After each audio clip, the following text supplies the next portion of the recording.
The alarm was already screaming when Nurse Cassidy Vance drove her palms into the stranger's chest for the 14th time. Blood on the floor, ribs cracking, a flatline that refused to move.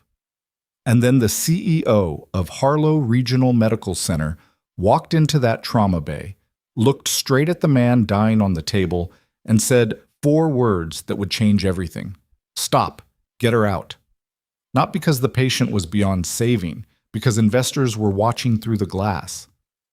What happened next, what Cassidy did, what she refused to stop doing, and what that decision cost her, is the kind of story most hospitals would rather bury. They couldn't bury this one.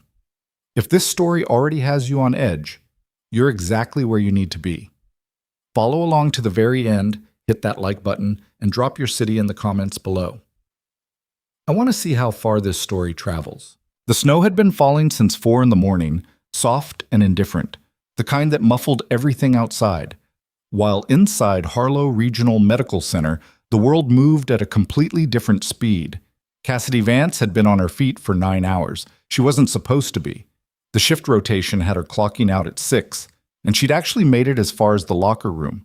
Coat on, badge half unclipped, before the radio on the wall crackled with the kind of transmission that turned her around without thinking. Trauma incoming. Male, 40s, unknown origin, vitals crashing in the ambulance. ETA 4 minutes. She didn't make a decision. Her body just stopped moving toward the door. That was the thing about Cassidy that most of the administrators at Harlow didn't understand and probably never would. She wasn't performing dedication. She wasn't angling for recognition or a commendation in her file. She simply could not leave when someone was about to come through those doors needing everything the department had, because 9 hours or 18, exhausted or not, she knew what she could do, and she knew what happened when the wrong person was standing at that bedside instead. She dropped her coat on the bench and walked back out. The ER at Harlow Regional sat in the southeastern corner of the hospital's ground floor, a wide, fluorescent-lit space that smelled like antiseptic and burned coffee, and something underneath both that never quite went away, no matter how hard the cleaning crews worked. Millhaven, Colorado, was a mid-sized city that liked to describe itself as a gateway town, close enough to the mountains to attract weekend hikers and seasonal tourists, large enough to have a real hospital system, small enough that Harlow's ER handled everything from frostbite to farming accidents without the luxury of specialized backup always being 30 seconds away. Cassidy had been working there for 3 years. Before that, she'd done her nursing degree on a compressed timeline, working nights at a distribution center to pay for it. Before that, and this was the part of her history she didn't exactly broadcast at staff mixers, she'd spent 4 years attached to a forward surgical unit in the Army, working alongside combat medics in environments where the phrase, "we don't have that equipment," was just a fact you adapted around, not a reason to stop. She was 33 years old, and she looked unremarkable if you weren't paying close attention. Medium height, dark hair pulled back tight, scrubs that fit like she'd washed them 100 times, because she had. She had steady hands and a voice that went very flat and very calm when situations escalated, which some people found reassuring and others found unsettling, depending on which side of the situation they were on. The ambulance bay doors blew open at 6:14 a.m. The paramedics came in fast, rattling off stats in that clipped, overlapping rhythm that meant things were genuinely bad. The man on the gurney was large, broad through the shoulders, maybe 6'2", and he'd been found at the edge of the Millhaven Overpass access road, collapsed in the snow with no wallet, no phone, no identification of any kind. He was wearing civilian clothes, but they were military cut in the way that wasn't fashion. Work pants, a thermal base layer, boots that had seen real terrain. His blood pressure was in the basement. The attending physician on duty that morning was Dr. Raymond Osei, a solid, unhurried man who'd been at Harlow for 12 years and had the particular kind of calm that came from having seen almost everything. He took one look at the vitals printout and started directing traffic before the gurney had fully cleared the bay doors. Cassidy slotted into her position without being told. That was the rhythm she and Osei had developed. Not quite friendship, not quite the formality of pure professional relationship, something in between that worked because they both respected efficiency more than protocol theater. BP? She asked, pulling on gloves. 60 over palp. the paramedic said. We had him at 70 briefly, but he dropped again about 2 minutes out. Breathing? Labored. He was conscious for maybe 40 seconds when we first got to him. Said something we couldn't make out. Went under before we could get anything else. She looked at the man's face. There was something guarded in the structure of it, even now, unconscious and half blue from the cold, a tightness around the jaw, a particular quality of stillness that wasn't quite the same as someone who'd simply collapsed. She'd seen that look before, in other contexts, on other faces, and she filed the observation without acting on it. Not yet. They worked. For the first 17 minutes, it was controlled chaos of the best kind. The kind where everyone in the room knows exactly what the next move is, where the communication is spare and precise, where the equipment lands in hands before it's asked for because the people in the room have done this enough times that the whole thing has its own momentum. Then his heart stopped. Not a dramatic crash, just a line going flat on the monitor with a tone that cut through everything else in the room and made the temperature drop by about 10 degrees. He's in V-fib, Osei said, already moving. Starting compressions, Cassidy. She was already there. She positioned her hands, locked her elbows, and began. CPR is not gentle. The textbooks are honest about this if you read them carefully, and the reality is more brutal than even the textbooks quite manage to convey. Effective compressions, the kind that actually circulate blood, the kind that keep tissue alive while the heart is doing nothing, require force. Real force. They require pushing down 2 inches into an adult male's chest at a rate of 100 compressions per minute, and they require sustaining that force without letting up, without slowing, without softening when the resistance changes, or when the sounds coming from the patient's body become sounds that make people in the room look away. Cassidy did not look away. She had learned this in a forward operating base on hard dirt with an instructor who had told her, flat and without apology, that if she went soft in the middle of compressions, she was going to watch someone die slowly instead of saving them quickly, and that the body she was trying to save did not care about her discomfort. She had never forgotten that. About 4 minutes in, she heard it, the distinct, muffled crack of cartilage giving way under her hands. Costochondral junction, stress fracture in the rib. It happened. It happened in effective CPR with grown men, and it was not an error, it was physics. And the right response was to maintain depth and rhythm and not catastrophize. She maintained. She did not catastrophize. What she did not see, because she was completely focused on what was in front of her, was the door at the far end of the trauma corridor opening, or the group of people who walked through it. Harlow Regional's quarterly investor review had been scheduled for weeks. CEO Garrett Hollis had organized it himself, which meant it had been organized with the particular obsessiveness of a man who understood, on a molecular level, that his continued position at the top of a mid-sized regional hospital depended not on clinical outcomes, those were someone else's department, but on the perception of clinical outcomes, the perception of stability, the perception of Harlow Regional as the kind of institution where things ran smoothly, where corridors were calm, where the overall atmosphere communicated competence and not the grinding, exhausting, often chaotic reality of what it actually took to keep a hospital functioning at capacity in a city this size. Hollis was 51, silver-haired in a way that looked curated, and possessed of the particular brand of confidence that came from never having had to personally be present for the consequences of his decisions. He'd come up through hospital administration, finance, then operations, then executive, and he genuinely believed, in the way that people believe things they've never been forced to examine, that the most important factor in a medical facility's success was how it presented itself. He had brought 6 investors through the corridor outside the trauma wing because the layout was impressive from the outside, wide, well-lit, the kind of architectural detail that photographed beautifully in annual reports, and because he'd timed the tour to avoid the early morning intake rush. He had not accounted for the emergency admission. He had not accounted for any of it. The glass panels along the corridor gave the investor group a clear sightline into Trauma Bay 2, and what they saw through that glass at 6:31 in the morning was Cassidy Vance standing on a step stool to get better leverage, driving her full weight into compressions on a man who was arguably the largest patient currently in the building, while Dr. Osei called out intervals and a second nurse managed the crash cart, and the monitor screamed with the particular urgency of a machine that had been designed to communicate exactly this kind of situation.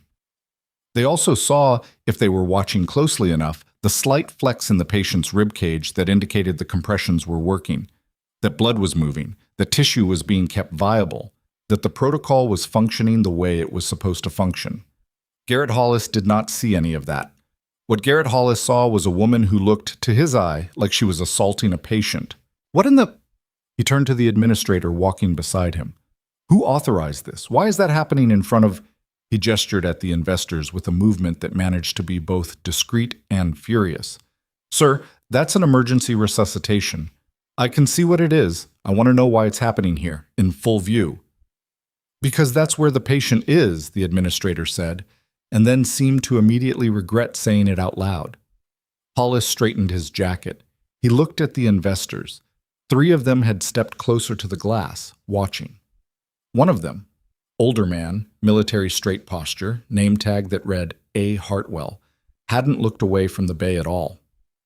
Hollis made a decision in the space of about 4 seconds.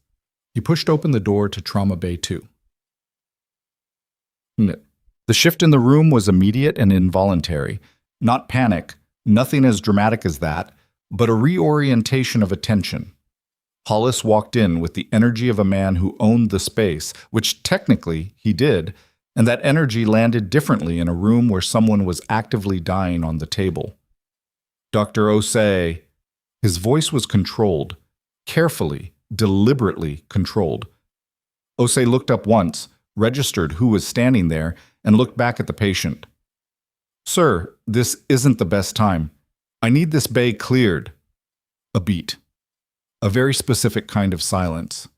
Excuse me? Osei said. The tour. The investors are in the corridor. I need this. Hollis paused, visibly recalibrating. I need this situation relocated or resolved, immediately. Cassidy kept her hands moving.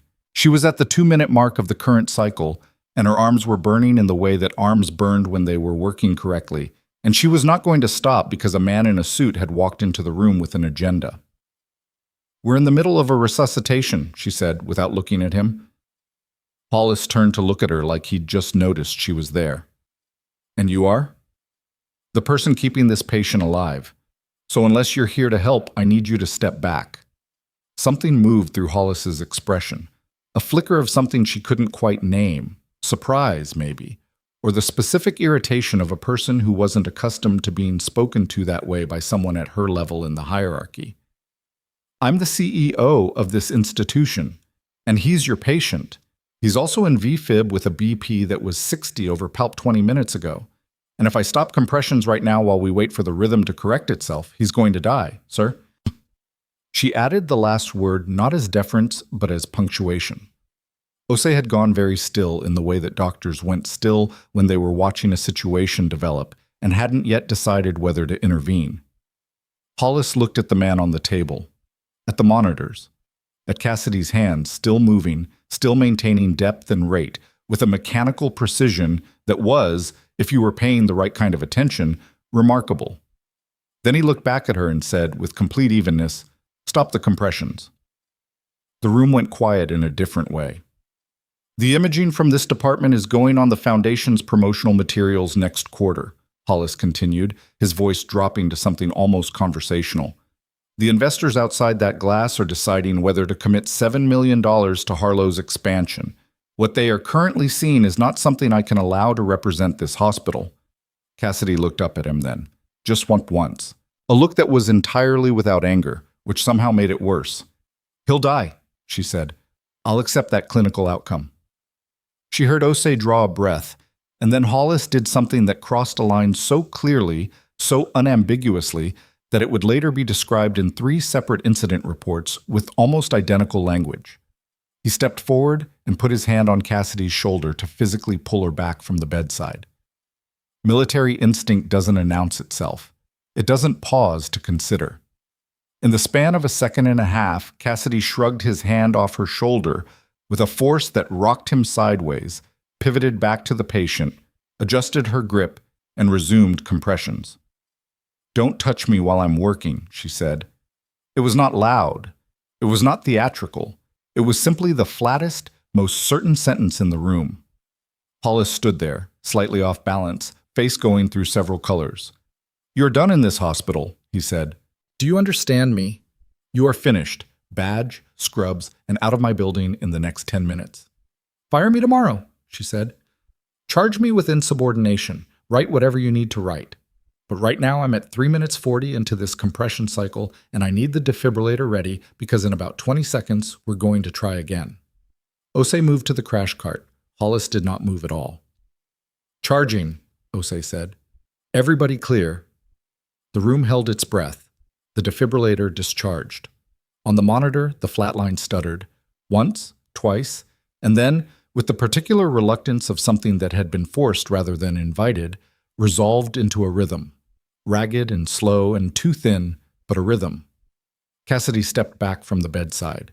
Her hands were shaking slightly, which she noted without concern, because that was simply what happened after sustained compressions, and she pressed them flat against her thighs and breathed out through her nose. "He's got sinus rhythm," Osei said, and his voice had something in it that she would think about later. Relief, yes, but underneath that, something that sounded almost like awe, which embarrassed her slightly to consider. She looked at Hollis. He was already on his phone. He fired her in the corridor. Not privately. Not in an office with HR present and documentation and the professional courtesy of a closed door.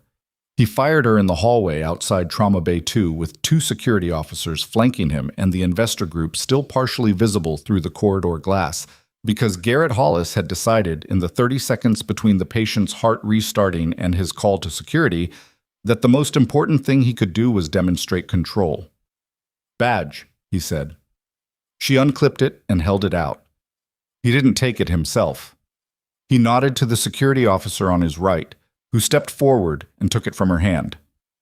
"You'll be escorted to the locker room to collect your belongings and then out of the building. Any medical equipment remains hospital property." She looked at him for a moment. She had the disorienting experience of feeling almost nothing. Not the hot rush of outrage she might have expected, not the collapse she could feel the edges of somewhere behind her sternum, just a kind of cold clarity. The same clarity she'd felt in other situations, in other places, when things had gone irreversibly wrong and the only useful response was to be completely present for what came next. "He needs to be monitored overnight," she said. "His BP was still unstable when I stepped back. Someone needs to—" "That's no longer your concern," Hollis said. She nodded. That was all she gave him. The security officers walked her to the locker room. She changed in silence, collected the small number of things she kept in her locker. A spare hair tie, a granola bar she'd been ignoring for 3 days, a paperback she carried everywhere but rarely opened, and put them in a plastic bag the security officer handed her. She didn't pack dramatically. She didn't make it into anything. In the parking lot, the snow was still falling.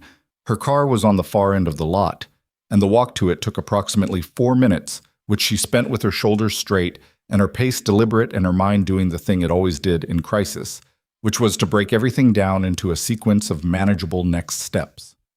Call her landlord, check her savings, update her license registration, look at travel nursing registries. She did not think about the man on the table. She knew, on some level, that thinking about him was where she would lose it, so she stored him somewhere she could access later and kept moving. Her car started on the 3rd try, which was normal for January in Millhaven, and she sat in the driver's seat with the heater running and the windows fogging and her hands finally still in her lap, and she thought, okay, what's next? She was 3 miles from the hospital when her phone rang. She didn't recognize the number. She almost didn't answer. But she was stopped at a red light, and there was something about the prefix. Local, but not local in a way she could place. And she picked up. "Ms. Vance." Not a question. A statement, like whoever was on the other end already knew she'd answer. "Who is this?" "My name is Sergeant First Class Dara Nkosi. I'm calling on behalf of people who have a significant interest in the patient admitted to Harlow Regional at approximately 6:15 this morning." A pause. "We understand you were involved in his resuscitation." She stared at the red light. "I was. And we understand you were subsequently removed from the hospital." That's accurate. Ms. Vance, another pause different from the first. Can you tell me his current condition? He had a return to sinus rhythm. His pressure was unstable when I was taken off the case. I don't know anything beyond that. Understood. A third pause, and then, is there anything else you can tell us about his presentation when he came in? Anything that might help us understand what happened to him? She thought about the boots, the thermal layer, the military cut of the clothing that wasn't quite civilian, the particular stillness of his unconscious face. Who are you asking on behalf of? She said. There was a sound on the other end of the line that she couldn't quite identify. Movement, maybe, or someone else in the room shifting position. Someone who will want to know you kept him alive, Nkosi said finally. We'll be in touch. The line went dead. The light turned green. Cassidy sat there for exactly 3 seconds before the car behind her tapped its horn, and she drove. She spent the rest of the morning in her apartment trying to work, which mostly meant sitting at her kitchen table with her laptop open to a nursing job registry site and her coffee going cold while she stared at the blinking cursor in the search bar and couldn't quite make herself type. The apartment was small but organized in the way that her life had always been organized. Not neat in a fussy way, but everything with a purpose and a place, because that was how she'd learned to live, and it was hard to unlearn. She had a corkboard above the desk where she'd been working on her recertification courses, and a window that looked out onto the street where the snow was still coming down, slower now, the kind of gentle, constant fall that in other circumstances she might have found peaceful. Her phone buzzed 3 times in the first hour. 2 were from colleagues at Harlow. Short, careful texts that were clearly written by people who were worried about HR looking at their messages. The third was from Dr. Osei, and it just said, "He's stable, moved to ICU." And then, a minute later, "For what it's worth." She stared at that for a while. She was making her 3rd attempt at actually completing a job search when the news alert hit her phone. She'd set up a local news alert for Harlow Regional months ago after a story about equipment shortages had broken in the regional paper, and she'd wanted to stay ahead of whatever came next. The alert that came through now was different. It was from a city desk reporter at the Millhaven Gazette, and the headline was a single blunt line: Millhaven police investigating unidentified man found near Overpass Road. Hospital sources, military affiliation suspected. She read it twice. Then she opened her contacts and called the number that Darren Nkosi had called from. It rang 4 times. No one picked up. She put her phone face down on the table and looked at the snow. Whatever was coming, from Hollis, from her employment status, from the phone call, from the man whose ribs she'd cracked at 6 in the morning, it was already in motion. She could feel it the way you felt a weather system before it arrived, a change in pressure rather than anything visible. She picked up her phone again. This time she dialed Osei. He picked up on the second ring. "I saw the news alert," she said without preamble, a pause on his end that told her he'd seen it too. "Yeah. Do you know more than what they printed?" "Not officially." "Raymond." Another pause. Osei was many things: careful, methodical, deeply good at his job, but he was not a man who lied well, which was something she'd always liked about him. "They found identification in his boot," Osei said. "Not a wallet. Something else." She waited. "Cassidy." His voice dropped. "Whatever you did this morning, it wasn't just a resuscitation." She looked out the window. A truck was moving slow down her street, its tires leaving twin tracks in the fresh snow. "What kind of identification?" she said. But Osei had already said more than he'd planned to say. She could hear him pulling back.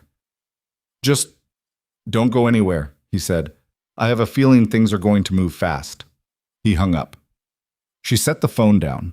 The snow kept falling, soft and indifferent, and somewhere across the city, in a room on the ICU floor of Harlow Regional Medical Center, a man she didn't know the name of was breathing with lungs that were working because she had refused to step back.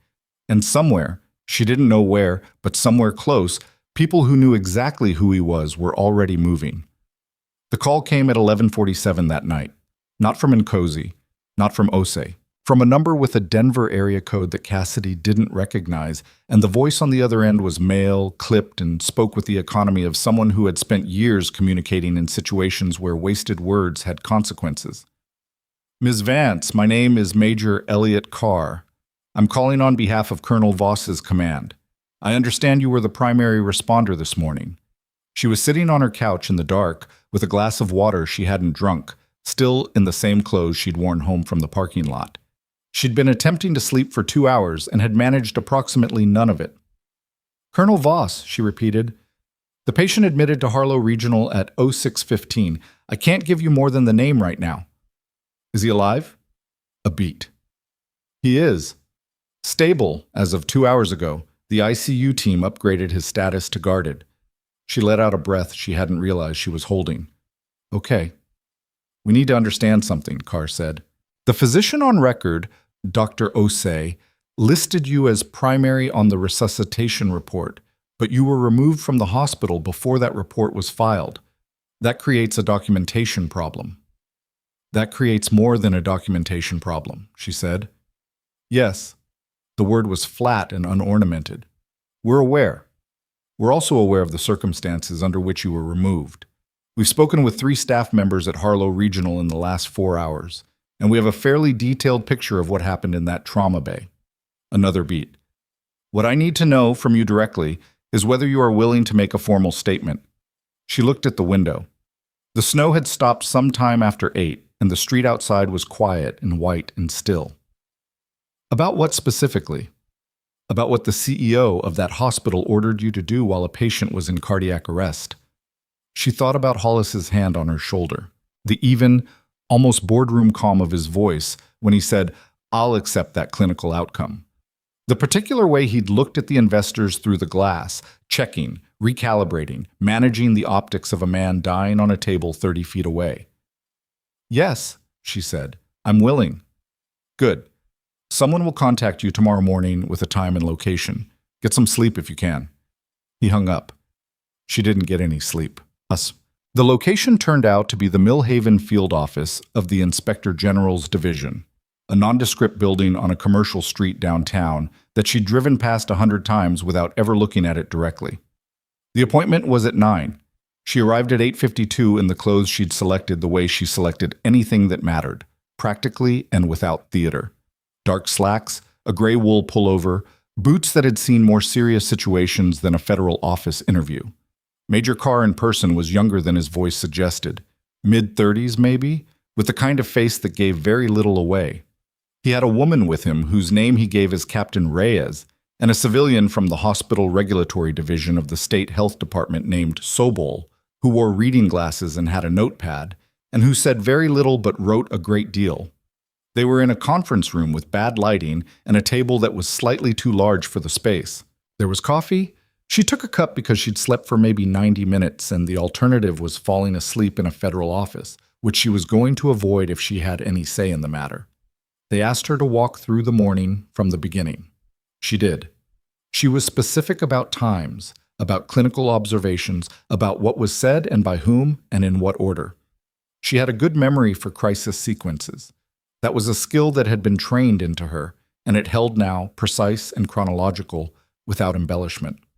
When she got to the part where Hollis said, I'll accept that clinical outcome, Reyes stopped writing for a second. Just a second. Then kept going. He used those exact words, Carr said. Not a question. Those exact words. And then he physically contacted you. He put his hand on my shoulder and attempted to pull me back from the bedside. And your response? I removed his hand and resumed compressions. Sobol looked up over his reading glasses. That's a significant physical response to a superior. He's not my superior in a clinical setting, she said, and physically pulling a nurse away from an active resuscitation is an interference with emergency care. I responded to that interference. Sobol wrote something down. She couldn't read it upside down and didn't try. The interview lasted 2 hours and 10 minutes. At the end of it, Carr walked her out to the lobby and said, with the same economic precision he'd used on the phone, what you did in that trauma bay is not in question here. What happened to you after is. She looked at him. What does that mean, practically speaking? It means we're not done, he said, "and it means you should hold off on accepting any other employment until you hear from us again." She drove home with that sitting in her chest like a stone she hadn't decided what to do with. The story broke on the second day. Not the full story, not yet, but enough. The Millhaven Gazette ran a piece online at noon with the headline, "Nurse Fired After Saving Unidentified Patient at Harlow Regional, Sources Say," and it had enough specifics that it was clearly sourced from someone inside the hospital. The comments were what comments always were, which was a mix of outrage and skepticism, and people who had strong opinions about hospital administration based on no particular expertise. But the piece itself was careful and accurate, and it named Hollis by title, if not by his specific words. By 3 in the afternoon, 2 local TV stations had picked it up. By 5, a regional health advocacy account with 80,000 followers had shared it with the caption, "A patient's heart restarted. A nurse got fired. A CEO kept his job." This is the story. Cassidy found out about all of this from a text from her friend Priya, who worked in hospital administration 2 cities over and had a habit of sending links with no context and then calling 30 seconds later. "Okay, so your name isn't in it," Priya said when she picked up. "I know, but it's obviously you." "I know that too. Are you okay?" She thought about it. The honest answer was complicated, and she was too tired for complicated, so she said, "I'm fine. I'm dealing with it." "Do you have a lawyer?" She didn't. She hadn't thought that far yet, which in retrospect was probably an oversight, but the last 48 hours had involved rather a lot of decisions in compressed time frames, and that one had slipped through.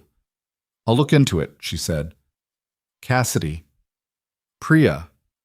You saved someone's life and got fired for it. You need a lawyer, not a to-do list." That was fair. She wrote it down. She was 3 names deep into a search for employment attorneys who handled healthcare cases when her phone buzzed with an alert she wasn't expecting. It wasn't the news. It was a Harlow Regional internal communication forwarded to her from a current staff address she recognized. A junior nurse named Marcus, who she'd trained 18 months ago, and who apparently had decided that whatever HR might do to him was worth it. The communication was from Hollis. It was addressed to all department heads, and its subject line was addressing recent external inquiries, and it was, in the particular language of institutional self-protection, a masterwork. It described the termination as a result of insubordination and breach of professional conduct protocols. It framed Hollis's presence in the trauma bay as executive oversight during a high-stakes patient event. It said the hospital was cooperating fully with any relevant regulatory inquiries, in a way that made cooperation sound like it was their idea, and not something being compelled from outside. It did not mention the cardiac arrest. It did not mention the defibrillator. It did not mention, at any point, what the patient's condition had been when Cassidy arrived at his bedside, or what it was when she was escorted out of the building. She read it twice. Then she forwarded it to Major Carr's number with no message. He responded in 11 minutes, "Received. Thank you." Then, after another 4 minutes, "Don't speak to press yet. We're close to something." She put the phone down and looked at the ceiling. Close to something was not a phrase that narrowed things down particularly well, and the version of her that had been awake for most of 48 hours was running low on the patience required to sit with ambiguity. She was not a person who fell apart easily. She had been in situations where falling apart was genuinely not an option, and had developed, over years, a fairly robust capacity to function under pressure without touching the part of herself where the pressure was actually accumulating. But there were limits, and she was aware, in a dull, tired way, that she was getting close to one. She made dinner, she ate it. She called her mother in Phoenix, who didn't know the details but knew something was wrong because Cassidy called on Sundays, and this was Thursday, and who asked 3 careful questions and then said, in the voice of a woman who had raised her daughter through harder things than this, "You know what you did was right." "I know," Cassidy said. "Then the rest of it is just noise." She went to bed at 10, and this time she actually slept. The black vehicles arrived at Harlow Regional at 7:45 the following morning. She wasn't there to see it. She found out through Marcus, who sent her a text that was just, "There are military people here. Like, a lot of them. What is happening?" She called Osei. He picked up in one ring, which meant he'd been waiting for her call, which meant he'd already seen. How many? She said. 4 vehicles. I counted at least 8 personnel. One of them is a brigadier general. I saw the insignia. They went straight to the executive suite. He paused. Hollis has been up there for 20 minutes. She sat down on the edge of her bed. Raymond. Yeah. Is Voss still in ICU, still stable? They went up there first, actually. The general did. Spent about 15 minutes in the room before he went to the executive suite. She thought about that. A brigadier general visiting a man in a hospital ICU before going to confront the CEO, who had tried to have that man's resuscitation stopped. The sequence of it was deliberate. The sequence of it was a message. What's the general's name? She said. They didn't announce it, but one of the staff looked up the insignia. Brigadier General Helena Marsh. Osei's voice was careful. She apparently oversees Special Operations Command for this region. Something landed in Cassidy's chest that she couldn't quite name. Not relief. Too early for relief. Not satisfaction. That wasn't the right word either. Something more like the recognition of a system working the way systems were supposed to work and almost never did. Cassidy. Osei's voice dropped. I heard what you said to him, in the trauma bay. I was standing 6 feet away. She didn't respond. If this goes where it looks like it's going, I'll testify to that. Whatever they need. I should have done more in the moment, and I didn't, and I've been thinking about that. You kept your hands on the patient, she said. That was the right call. It wasn't enough. Raymond, it wasn't your fight to pick. It was mine, and I picked it. A long pause on his end. You're a strange person, he said finally, but there was something in it that wasn't an insult.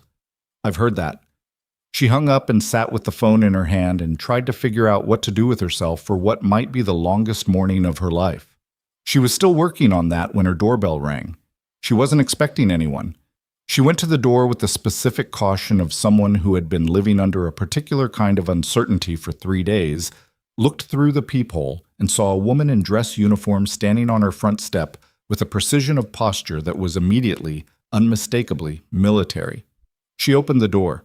The woman was in her 50s, compact and still, with a kind of face that had done its work and bore evidence of it. The rank insignia on her uniform matched what Osei had described. Ms. Vance? Said Brigadier General Helena Marsh. I'd like to talk.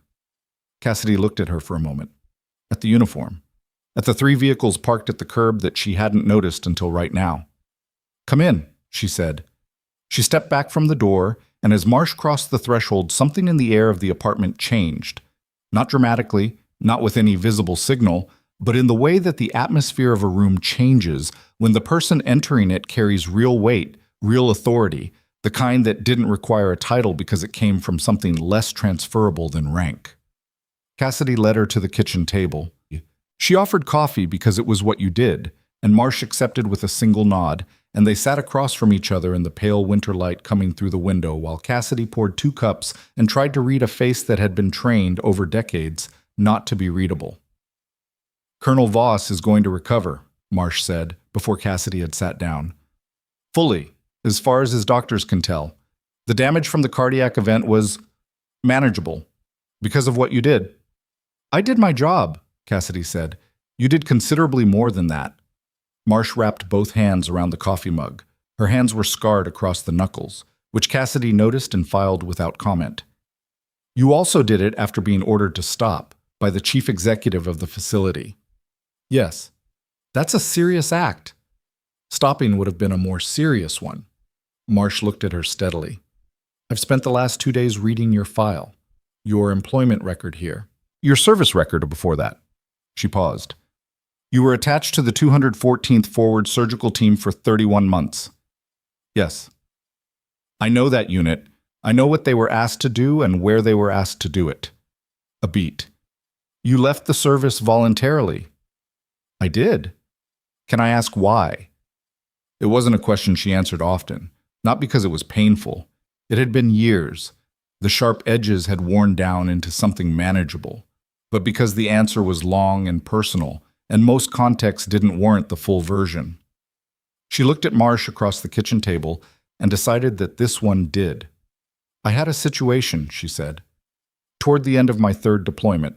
A patient we lost, not because of anything clinical, but because of a command decision about transport prioritization that put resources somewhere else.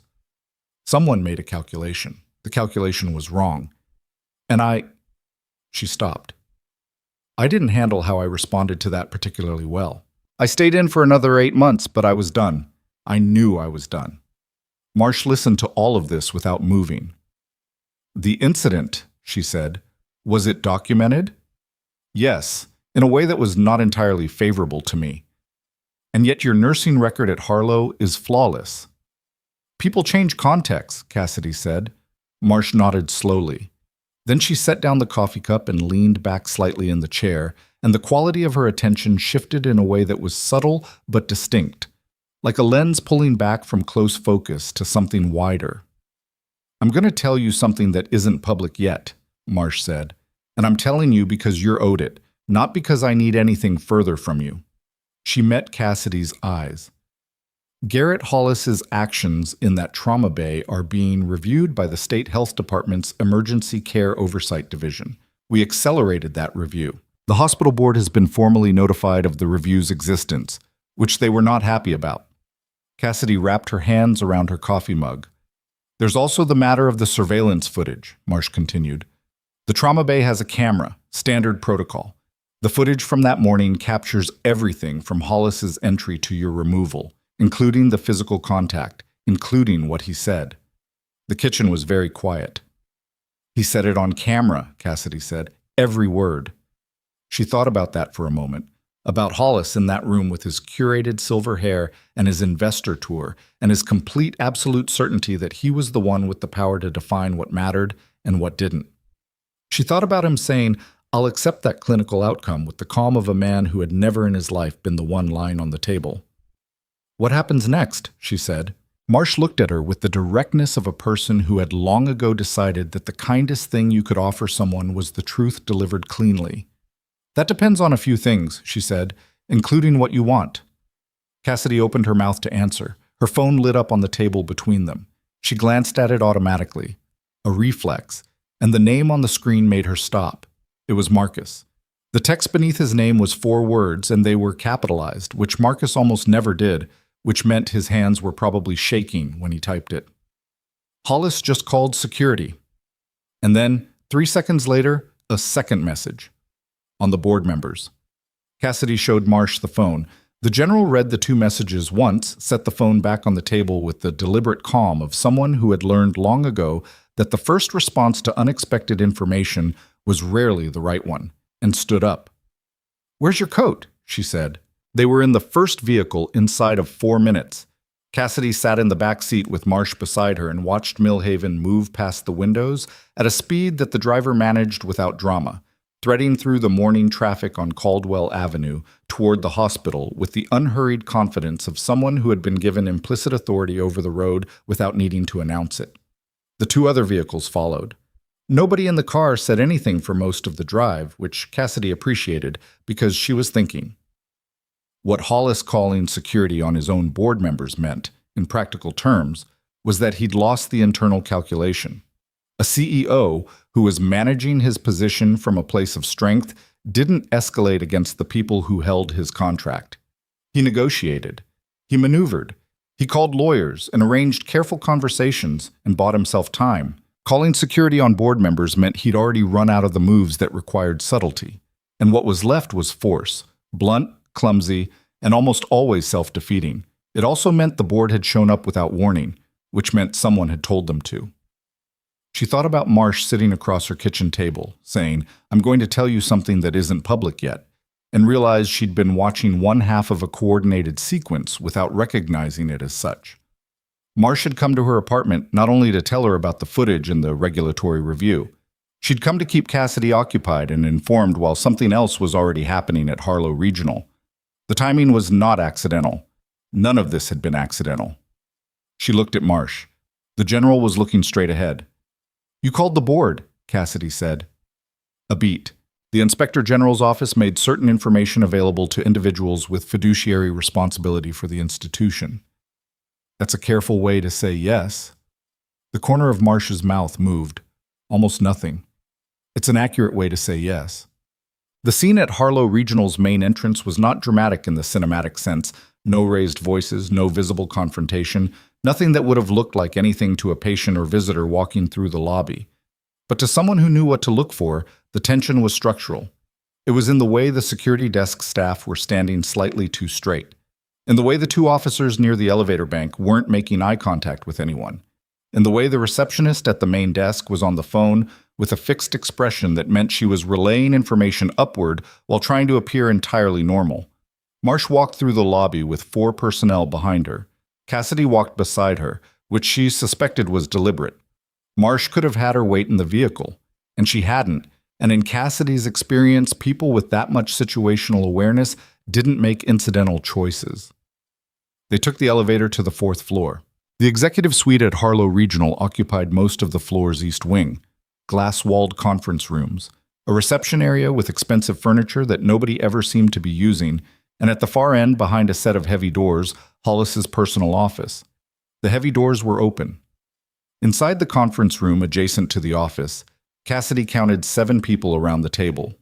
4 she didn't recognize, board members, she guessed, from the particular look of people who were accustomed to authority but were currently encountering something outside their usual range of problems. One was the hospital's chief medical officer, Dr. Paulette Rhee, who Cassidy had interacted with twice in 3 years, and both times came away with the impression of a woman who was very intelligent and very careful about when she deployed it. One was the hospital's legal counsel, a thin man named Fairchild, who was already on his feet when they walked in. And at the head of the table, still in his suit, still with the curated composure that Cassidy was beginning to understand was the only consistent thing about him, was Garrett Hollis. He saw Cassidy before he saw Marsh. Something crossed his face. It was brief and not quite readable. Not fear exactly, more like the recalibration of a man who had just realized the geometry of the room was different from what he'd planned for. Then he saw the uniform. General Marsh. His voice was professionally even. I wasn't aware you'd be attending today's. I'm not attending, Marsh said. I'm here on behalf of Colonel Voss's command, and I have some things to say that I'd prefer everyone in this room to hear. Fairchild cleared his throat. General, any communication related to pending regulatory matters should go through Mr. Fairchild. Marsh didn't raise her voice. She didn't need to. Sit down. He sat down. One of the board members, a woman in her 60s with short silver hair and the composed expression of someone who ran things professionally, looked from Marsh to Hollis and back. General, I'm Sandra Ellery, board chair. We were in the middle of a governance conversation when Mr. Hollis called building security on the people who hold his contract, Marsh said. Yes, I'm aware. She looked at Hollis. That was a significant miscalculation. It was a security response to unauthorized access to an executive meeting, Hollis said. A board meeting is not an executive meeting. The board owns this institution. You work for them. Marsh set a folder on the table. This is a summary document prepared by the Inspector General's office. It covers the events of January 9th from 6:15 to 7:02 a.m. in Trauma Bay 2. It includes timestamps, clinical records, and a transcript of the surveillance footage from that room. She paused. I'll give everyone a moment. The room was very quiet while people opened folders. Cassidy stood near the door and watched faces. Rhee read with the speed of someone who already knew most of it and was confirming details. Ellery read slowly, with the focused attention of a person building a legal argument in real time. The other board members moved at different speeds, and the quality of their silence changed as they got further into the document. One of them, a heavy-set man in his 50s who hadn't introduced himself, stopped on what Cassidy guessed was the transcript page. He read something, then he read it again. Then he looked up at Hollis with an expression that was not anger, exactly, but was something worse than anger. It was the look of a person realizing they'd been represented by someone they didn't actually know. Garrett, he said, did you say this? Hollis's jaw tightened. That's taken out of context. It's a direct transcript. There was a clinical situation that was being managed inappropriately. It's a transcript, the man said again. Of you telling a nurse to stop CPR because investors were watching. Is that what happened? The silence that followed was the kind that had weight. The clinical staff was acting outside established protocols, Hollis said, and the precision of the language was itself a confession. It was the language of a man constructing a defense, not answering a question. Dr. Ree closed her folder. Cassidy Vance's protocol adherence during that resuscitation was textbook. Everything she did was within scope. The rib fracture was an expected outcome of effective chest compressions on a large adult patient. The patient's return to sinus rhythm happened because of her actions. She looked at Hollis. Not in spite of what you did. Despite it. Hollis turned to Fairchild, which was the move of a man who had run out of other moves. Fairchild was already writing something and did not look up. Cassidy had not expected to be in that room. She had not expected, when she woke up that morning, to be standing 6 feet from the man who had taken her badge and told her to leave while it was still dark and snowing, while he addressed the people who held his career in their hands. She had not arranged this and had not asked for it, and the fact that she was here was entirely because a woman in a general's uniform had said, "Where's your coat?" and moved fast. She was aware, standing near that door, that she was doing something she didn't entirely have a handle on, which was feeling. Not performing composure, not managing optics, but actually feeling the accumulated weight of the last 3 days pressing on a specific place behind her sternum that she'd been keeping locked since the parking lot. She kept her face still. She was good at that. But her hands, at her sides, were not quite steady, and she noticed that without apology. Hollis was talking again. He'd shifted registers. The boardroom composure was cracking at the edges, and what was coming through was something raw and less managed. He was talking about liability, about institutional risk, about the regulatory environment facing mid-sized regional hospitals, and the pressure of maintaining operational optics during high-stakes funding periods, and the words were all real words that described real pressures, but the context he was applying them to was so catastrophically wrong that every sentence made things worse. "The decision I made in that room," he said, "was a risk management decision. I assessed the clinical situation and the broader institutional stakes, and I—" "You told her to let him die," Ellery said. Flat. No inflection, just the fact. The room went still again. That is the precise clinical consequence of stopping CPR on a patient in VFib without an established alternative intervention. Ellery closed her folder. "I've served on 3 hospital boards. I've sat through more regulatory reviews than I can count. And I have never, in any context, encountered documentation that looks like this." She looked at Cassidy, and it was the first time she'd looked directly at her since they entered the room. "Ms. Vance, you were terminated the morning of January 9th. "I was," Cassidy said, "and you were terminated while the patient whose life you just preserved was still in critical condition in the adjacent room." "Yes." Ellery looked back at Hollis. Something in her face had resolved, the deliberate neutrality of someone who had been waiting for confirmation before drawing a conclusion and had now received it. "Garrett," she said, "I need you to step out." The hallway outside the conference room had the antiseptic quiet of administrative spaces that rarely saw anything urgent. Hollis walked out ahead of his legal counsel and didn't look at Cassidy as he passed her, which was a choice she recognized as conscious. He was managing even now, controlling what he gave away, unwilling to hand her even the acknowledgement of direct eye contact. She watched him go without moving. Major Carr appeared from around the corner of the corridor. He'd been there, she realized, probably since before she arrived. He fell into step beside one of Marsh's personnel, and the two of them exchanged something brief and quiet that she wasn't meant to hear. Marsh came out of the conference room 2 minutes later and stood beside Cassidy. "Ellery's calling an emergency session," she said. "Board only, no executive staff." "How long does that take?" "Depends on what they already know going in." Marsh glanced sideways at her. "They knew a fair amount going in." Cassidy nodded slowly. "What about Voss?" "He's been asking about you." She hadn't expected that. She wasn't sure what she'd expected. Gratitude expressed through channels, maybe, the official and distant kind, but the directness of it surprised her. "He's conscious enough to ask questions?" "He's been conscious enough to be difficult since yesterday morning, which his team considers a very good sign. A beat of something that might have been dry humor. He's not an easy patient. Most of the ones worth saving aren't. Marsh looked at her again with that focused quality that Cassidy was starting to recognize as evaluation.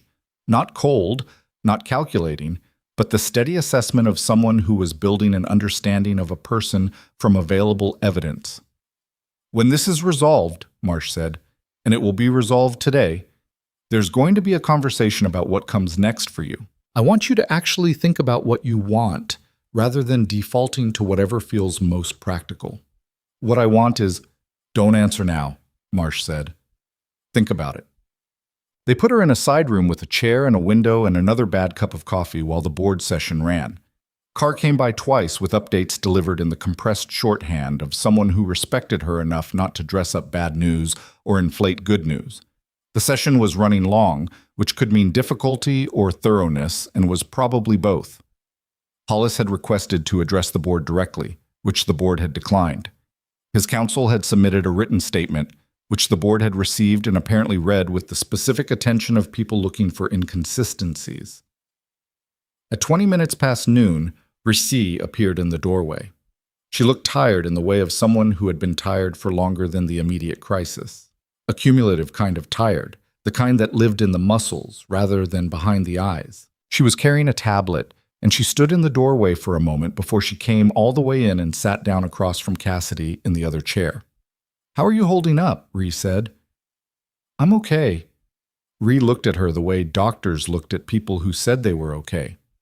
"I owe you an apology." "For what?" "I was aware, before the 9th, that Hollis's management style in clinical situations was problematic. There had been incidents, smaller ones, choices that compromised patient care at the margins in ways that were deniable." She set the tablet on her knee. "I documented them. I didn't escalate them. I told myself I was managing the situation by staying close to it, and what I was actually doing was making peace with something I shouldn't have made peace with."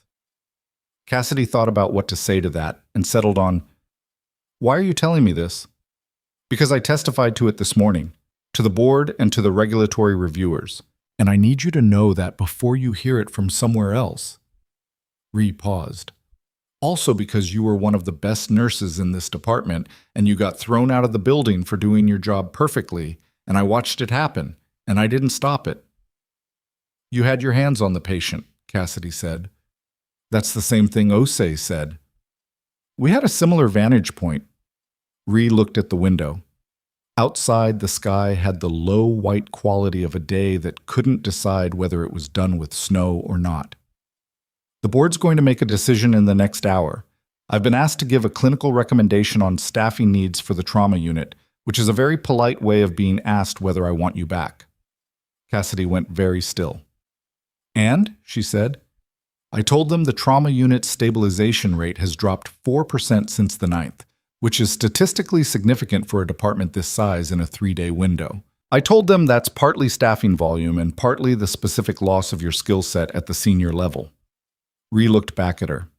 "I also told them that if they were serious about the trauma expansion proposal that's been on the strategic plan for 2 years and keeps getting deferred, they needed someone with the clinical authority and the operational instinct to actually run it."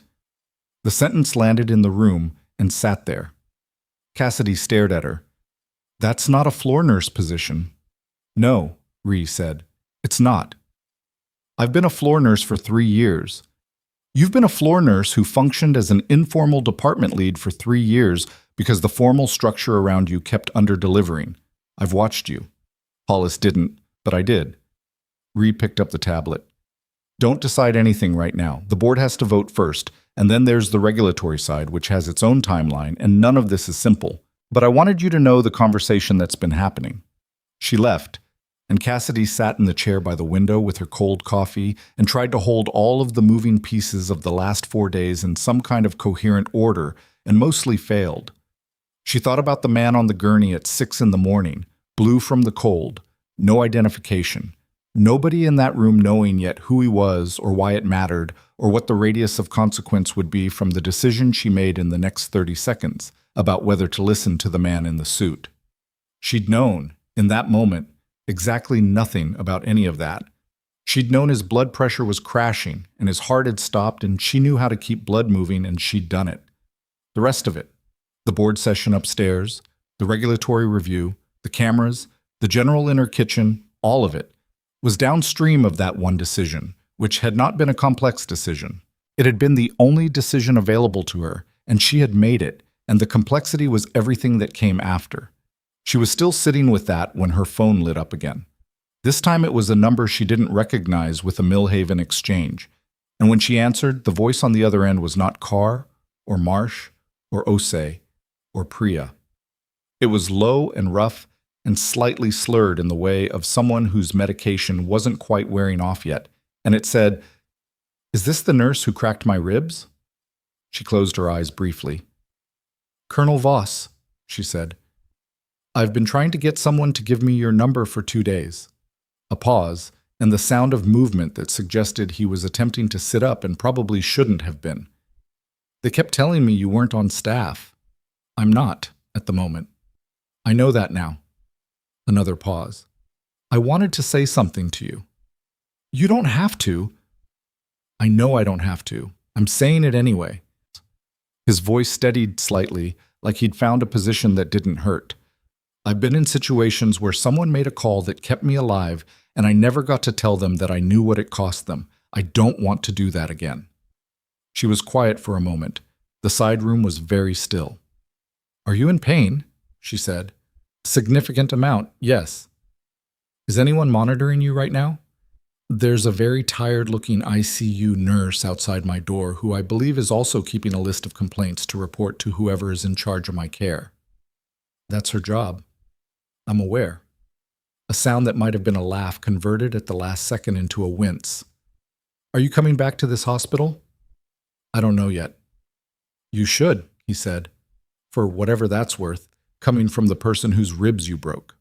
"It's worth something," she said. "Rest. Stop trying to sit up." "How did you—" "Because I can hear it in your voice." She paused.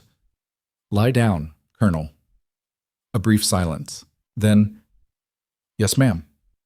She ended the call and sat there with the phone in her hand and the low winter light coming through the window, and felt, for the first time in 4 days, something that was close to solid ground. The board session ended at 1:47. She knew because Marsh appeared in the doorway at 1:51 with Ellery behind her, and Ellery walked into the room with the direct, contained energy of someone delivering a verdict they're at peace with. "Ms. Vance." Ellery sat down in the chair Ree had vacated. Marsh stayed standing near the door. "The board has voted on 3 resolutions in the last 90 minutes. I want to walk you through them in order." Cassidy nodded. "First resolution?" Ellery folded her hands on the table.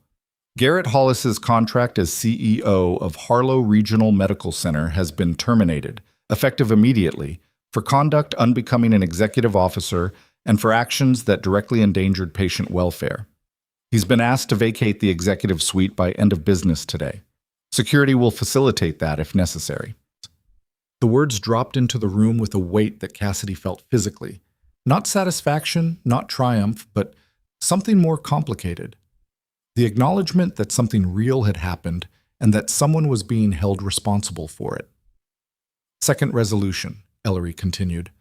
"The board has formally requested that the State Health Department's regulatory review include a full audit of executive interference in clinical operations over the past 36 months. Dr. Ree has agreed to provide documentation from her records, and 3 other physicians have come forward with relevant incidents." Cassidy looked at her. 3 others. "It wasn't the first time," Ellery said, and her voice had an edge to it that was clearly directed somewhere Cassidy wasn't. "We should have known sooner. We didn't. That's its own problem that this board will address internally." She paused, and when she spoke again, something in her manner shifted. Not softer exactly, but more deliberate. "Third resolution," she said. "The termination of your employment on January 9th has been classified as wrongful dismissal under the Colorado Healthcare Whistleblower Protection Act and the hospital's own emergency care protocols. You are entitled to full reinstatement with back pay and a formal apology entered into the institutional record." Cassidy looked at the table. "There's more," Ellery said. "Dr. Ree has put forward a proposal for a restructured trauma division directorship. The board has provisionally approved funding contingent on finding the right person to lead it. She met Cassidy's eyes. She recommended you specifically. So did the Inspector General's office, on the basis of your service record and your clinical performance. So, for what it's worth, did General Marsh. Marsh, by the door, said nothing. I want to be clear, Ellery continued. This is not an offer extended out of obligation or optics. It's an offer extended because the people who know this department believe you're the right person for it, and because what happened 4 days ago exposed a structural failure that we need to correct with something more than a personnel change at the top. She paused. You can take time to consider it. There's no pressure on timeline. Cassidy was quiet for a long moment. She was looking at the window, the low white sky, the city outside it, the ordinary specific reality of Millhaven on a January afternoon, which was where she had come to rebuild something she'd partly dismantled and partly lost, and which had turned out to be more complicated and more consequential than she'd expected when she took the job. I don't need time, she said. Ellery waited. But I have conditions. A flicker of something in Ellery's expression, surprise, and then, quickly, the recalibration of someone who is revising a judgment upward. Tell me, Ellery said. The trauma unit's equipment requests have been deferred for 2 years. I have a list. That list gets reviewed and approved before I sign anything. She kept her voice level.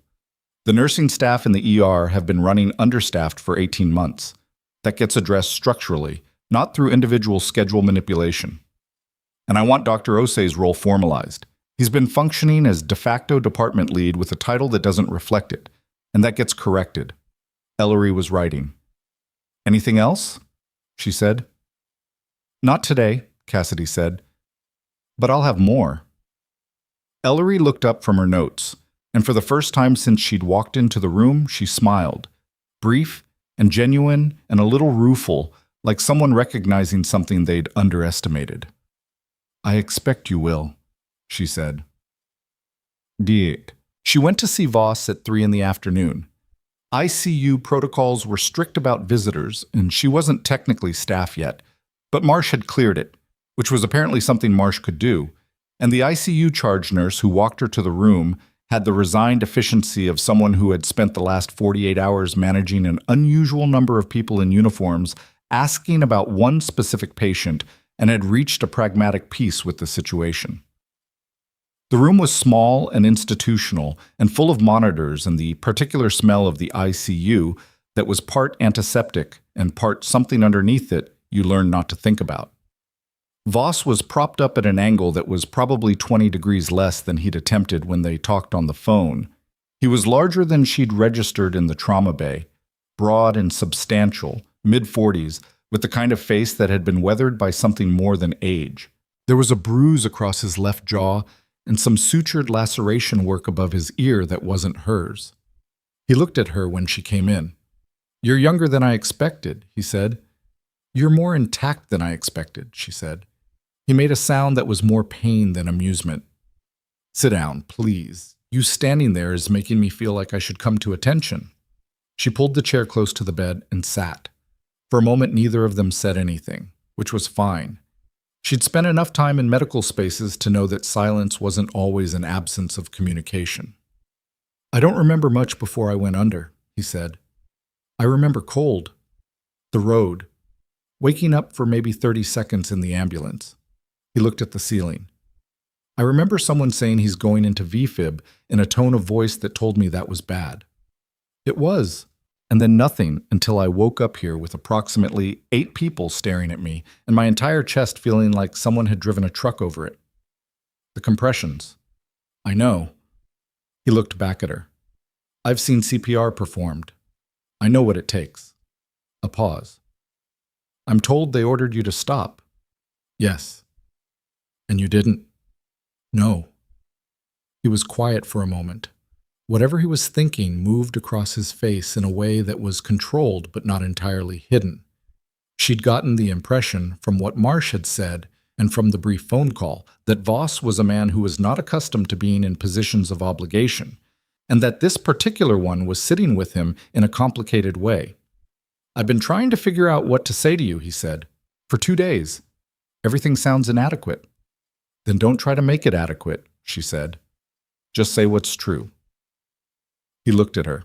Something in his expression shifted, a recognition, maybe, of a person who communicated the same way he did. Thank you, he said, for not stopping. She nodded. Once. You were my patient. I know, Marsh told me you said that. He looked at his hands, which were resting on the blanket with the particular stillness of someone managing pain. She also told me what it cost you. It cost me 3 days, Cassidy said. I'll survive 3 days. It cost you more than that, and you know it. She didn't answer that. Not because it wasn't true. It was, and she knew it, and the cost had been real in ways she was still working through, but because it wasn't the part that mattered most to her right now, and she wasn't interested in letting it become the center of the story. Are you going to take the directorship? Voss said. You know about that. Marsh tells me things, he paused. She also tells me things are still moving on our end. The formal investigation into what Hollis did, the documented interference with your termination. There may be additional steps that require your involvement. She nodded.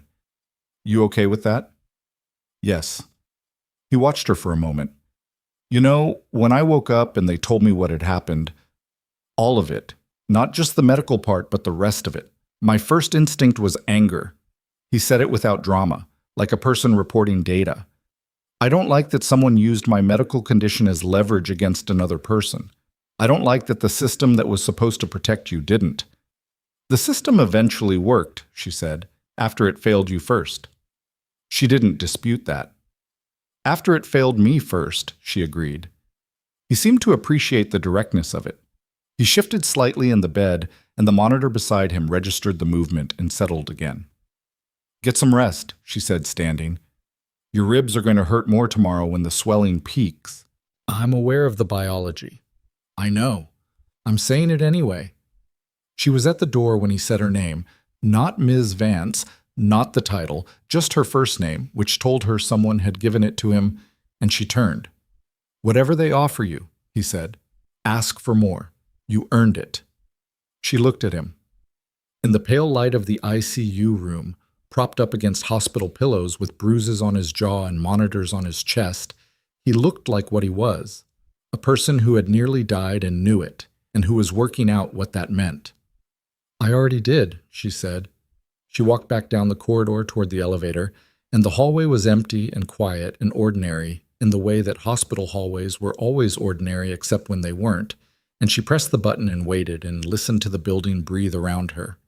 The beep of monitors, the distant sound of a PA system, the particular sustained hum of a place that never fully stopped. The elevator opened. Inside it, looking straight at her, was Garrett Hollis. He had his coat on, a box under one arm. His badge, she noticed this with a specific, cold clarity, was already gone from his lapel. Neither of them moved for a second. Then Hollis stepped forward to exit the elevator, and Cassidy stepped back to let him pass, and for one brief window they were 3 feet apart in the corridor outside the ICU. The man who had taken her badge and told building security to walk her out into the snow, and the woman he'd decided was replaceable. He didn't look at her. She didn't look away from him. He walked past her toward the exit, the box under his arm, his shoes making the particular sound of someone who was doing everything he could to look like he was walking somewhere rather than away from something. She watched him go. Then she turned back to the elevator, pressed the lobby button, and as the doors slid shut, she pulled out her phone and called Ellery's number. Ellery picked up on the second ring. I'm in, Cassidy said, but I need that equipment list reviewed before end of week. I'll have the procurement committee on a call by Friday morning. Good. She paused. There's one more thing. Go ahead. The nurse who forwarded me Hollis's internal communication, Marcus Reyes. He took a risk doing that, and I don't want it held against him. Silence on the other end for a moment. That's already been handled, Ellery said. We're not in the business of punishing people for transparency. Not anymore. The elevator doors opened on the lobby floor. Cassidy stepped out into the wide, fluorescent-lit space.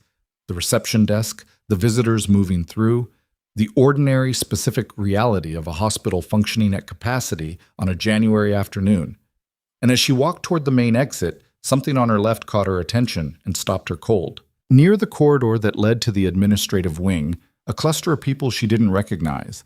3 of them in civilian clothes, moving with the purposeful quiet of people who were trying not to draw attention and drawing it anyway. One of them carrying a hard case the size of a carry-on bag, moving not toward any patient area, not toward administration, but toward the service corridor that connected the main building to the East Wing Annex, where the hospital's data infrastructure was housed. She stood very still. One of them glanced up. Just for a second. Their eyes met hers and then moved on, which was a specific kind of not looking that she recognized from very different contexts in very different places, and it landed in her chest like something cold. She pulled out her phone. She called Carr. He didn't pick up. She called Marsh. 3 rings. 4. On the 5th ring, Marsh picked up, and before Cassidy could speak, Marsh said, "Where are you right now?" Lobby. Main building. There are 3 people moving toward the East Wing service corridor. "Do not follow them," Marsh said. Her voice had changed quality entirely. "Walk to the main exit, go to the vehicle at the curb, the black one. Get in and stay there." "What's Cassidy?" The use of her first name was specific and deliberate. "Move now!" She was already moving. Behind her, somewhere in the corridor she'd been watching, she heard the service door open and close. And then, from somewhere deeper in the building, not loud, not the dramatic crash of something cinematic, but a sound that was wrong in the way that sounds were wrong when they came from where sounds shouldn't come from, there was a single, distant electronic tone. The kind of tone that meant something on the hospital's network had just gone offline. She made it to the main exit in 40 seconds. The black vehicle was exactly where Marsh said it would be, idling at the curb with its hazards off and a driver who unlocked the door before she reached the handle. She got in. The door closed. The lobby disappeared behind tinted glass, and she sat in the back seat and breathed and tried to assemble what she'd just seen into something that made sense. It didn't quite make sense yet. 3 civilians. A hard case. The service corridor to the East Wing Annex. The electronic tone that followed. Not an alarm, not a crash cart signal, not anything she could place in a clinical context. A system going offline was the closest she could get to naming it, and even that was a guess built on instinct rather than knowledge. She called Marsh again. Picked up in 1 ring this time. "Are you in the vehicle?" Marsh said. "Yes. What's in the East Wing Annex?"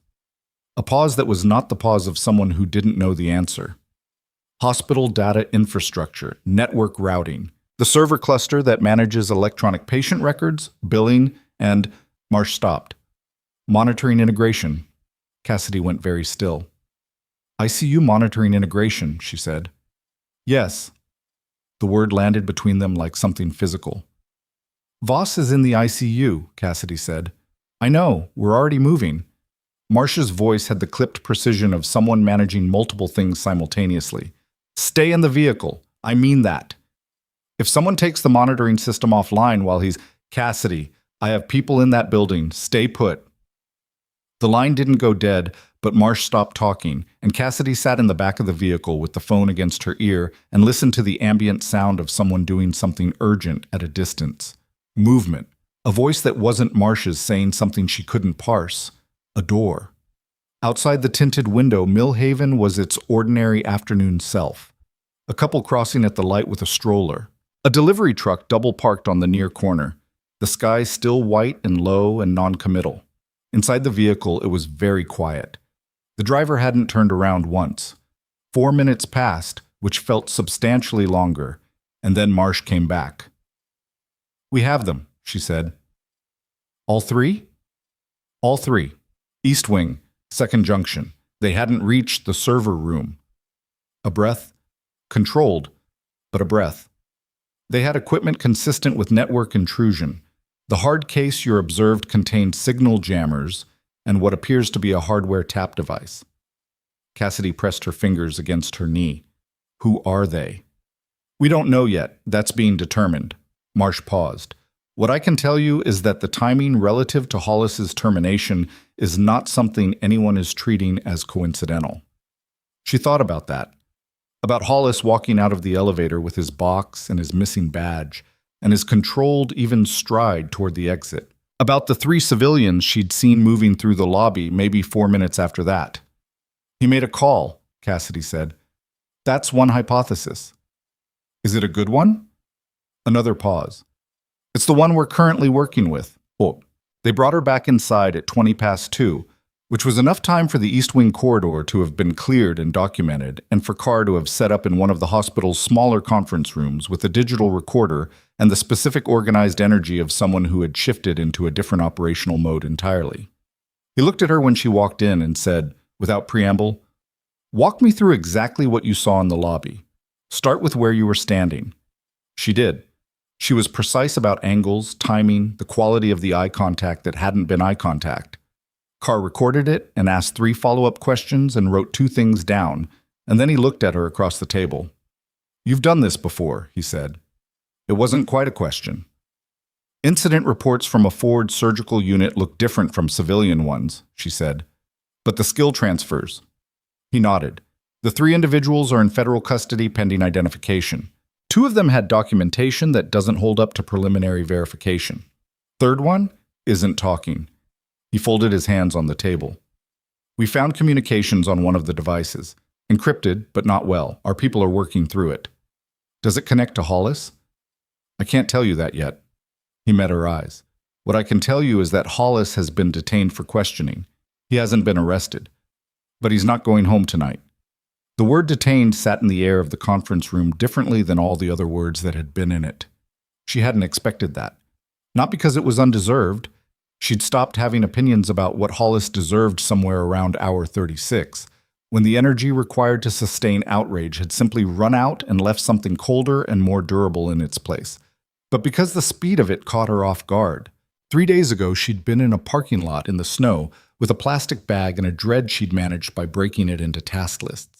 Now the man who'd put her there was being held for questioning in connection with what appeared to be a deliberate attempt to compromise hospital infrastructure during a period when a federal officer was recovering in the ICU. The geometry of it was almost too large to hold whole.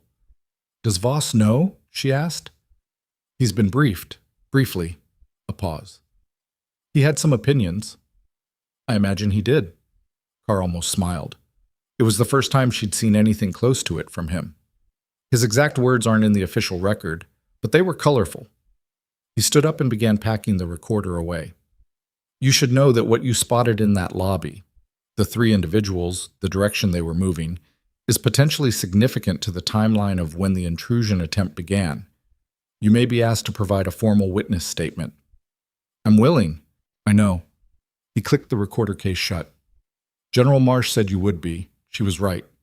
He looked at her once more, and there was something in it that was more than professional. Not warmth exactly, but the particular regard of someone who had recalibrated their initial assessment and was acknowledging it without making a production of it. "You've had a long 4 days, Ms. Vance?" "Yes," she said. "I have." The news broke publicly at 6 that evening, not through the Millhaven Gazette this time, through a regional television affiliate that had clearly been working a source inside the hospital and had enough to go with a chyron that read, "Harlow Regional CEO fired, detained for questioning following patient safety incident and alleged network breach." The report was careful in the way that reports were careful when they knew more than they were legally comfortable saying, but the framework was accurate and the details they did include, the termination, the regulatory review, the federal involvement, were specific enough to be damaging in the particular way that facts were damaging when they didn't require interpretation. Cassidy watched the first 2 minutes on her phone in the hospital cafeteria, which was where she'd ended up after Carr's debrief, sitting at a corner table with a sandwich she was actually eating because she hadn't eaten properly in 2 days, and her body had begun registering complaints about that. She turned it off after 2 minutes. Not because she was indifferent to it, she wasn't, but because watching it felt like something she should do privately, later, when she could actually process it. Right now, she needed to eat and think, and let the various moving pieces of the last 8 hours settle into an order she could work with.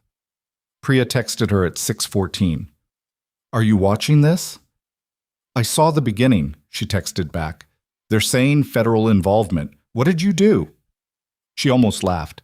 "I spotted some people in a lobby. Cassidy. I'll explain later." She finished the sandwich. She got a second cup of coffee because the day was showing no sign of ending and she had given up pretending otherwise. She was staring at nothing in particular and thinking about the equipment list she'd need to compile before Friday when someone sat down across from her without asking. She looked up.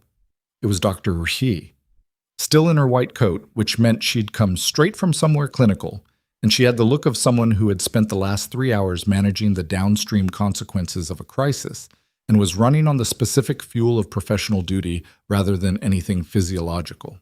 She put a folder on the table. "What's that?" Cassidy said. "The structural report on the trauma unit that's been sitting in Hollis's inbox since October." Ree pushed it toward her. He never responded to it. The department heads who submitted it assumed it was being reviewed. A pause. It was not being reviewed. It was being ignored because the proposed changes included budget reallocations that would have affected the Executive Hospitality Fund. Cassidy opened the folder. She scanned the first page.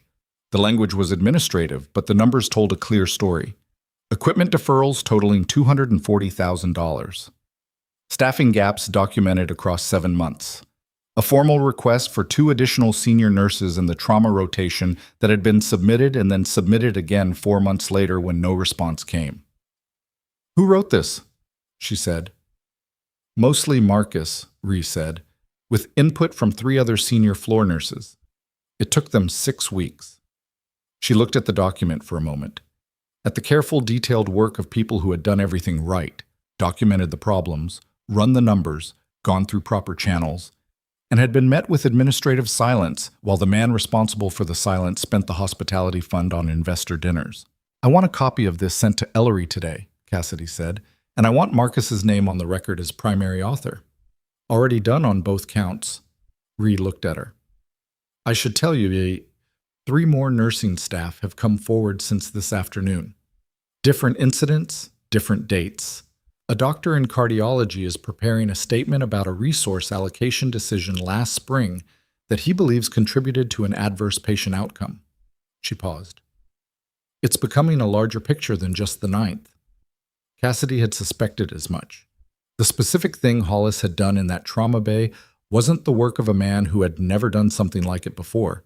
It was the work of a man who had gotten away with smaller versions of it, enough times that his judgment about what was permissible had drifted somewhere very far from where it should have been. "The regulatory review will capture all of it," she said. "It will." Ree stood up. "Get some sleep tonight. Tomorrow is going to be complicated." "Is it more or less complicated than today?" Ree considered this with genuine seriousness. "Different kind of complicated. Today was crisis. Tomorrow is reconstruction." She picked up her coffee cup. "You're better at crisis. So am I. The reconstruction is harder." She left. Cassidy sat with the folder and the cold coffee and the sounds of the cafeteria around her. The particular white noise of a place where people came because they needed a few minutes away from whatever floor they were on, and thought about reconstruction. She was almost at the parking lot when Carr called. "We have a partial match on one of the 3 individuals from the lobby," he said. "Private contractor. Defense sector, formerly. His file is interesting." "Interesting how?" "Interesting in the sense that he appears on a consulting roster for a healthcare investment advisory firm that is also on the list of investor groups that attended Hollis's tour on January 9th. She stopped walking. "He was in the hospital on the 9th, she said. "We believe so. We're pulling lobby footage now." Carr's voice was even, but had a specific quality of restraint in it, like someone carrying something heavier than they were letting on. "If the connection holds, and I want to be clear we're still verifying, it suggests the events of January 9th were not purely about optics. That Hollis's behavior in the trauma bay may have been, in part, about controlling who was present and what information was accessible during a period when Colonel Voss was an unidentified patient." The parking lot was cold and the light was going, and Cassidy stood in it and let that sentence do what it needed to do. "They didn't know who he was when he came in," she said slowly. "But someone in that investor group might have." "That's the question we're currently asking," Carr said. "Don't repeat that." "I won't." "One more thing." He paused. "Hollis's personal phone records from January 9th show 11 outgoing calls between 6 a.m. and 8 a.m. We have records of 9 of them. We're working on the other 2. Another pause. One of the two we can't account for was made at 6:23. She calculated that against the timeline she'd been carrying in her head for 4 days. 6:23 was 9 minutes after the ambulance bay doors opened, 3 minutes after Hollis walked into the trauma bay, 2 minutes before he ordered her to stop compressions. He called someone while he was in the room, she said. We don't know that for certain. But that's what you're looking at. Carr didn't answer, which was its own kind of answer. Get some rest, he said. I'll be in touch tomorrow. She got in her car.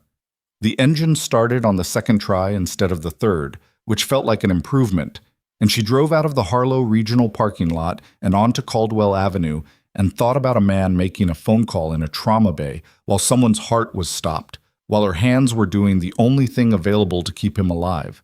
While 9 minutes away, people in suits were already on their way to a hospital with a hard case full of equipment designed to tap into a medical network. The snow had started again. Light, diffuse, the kind that accumulated slowly without announcing itself. She drove home through it. Her apartment was the same as she'd left it. The corkboard with the recertification courses, the window, the kitchen table where a general had sat and drunk her coffee 2 days ago. She made tea because she was done with coffee for the day and possibly for the week.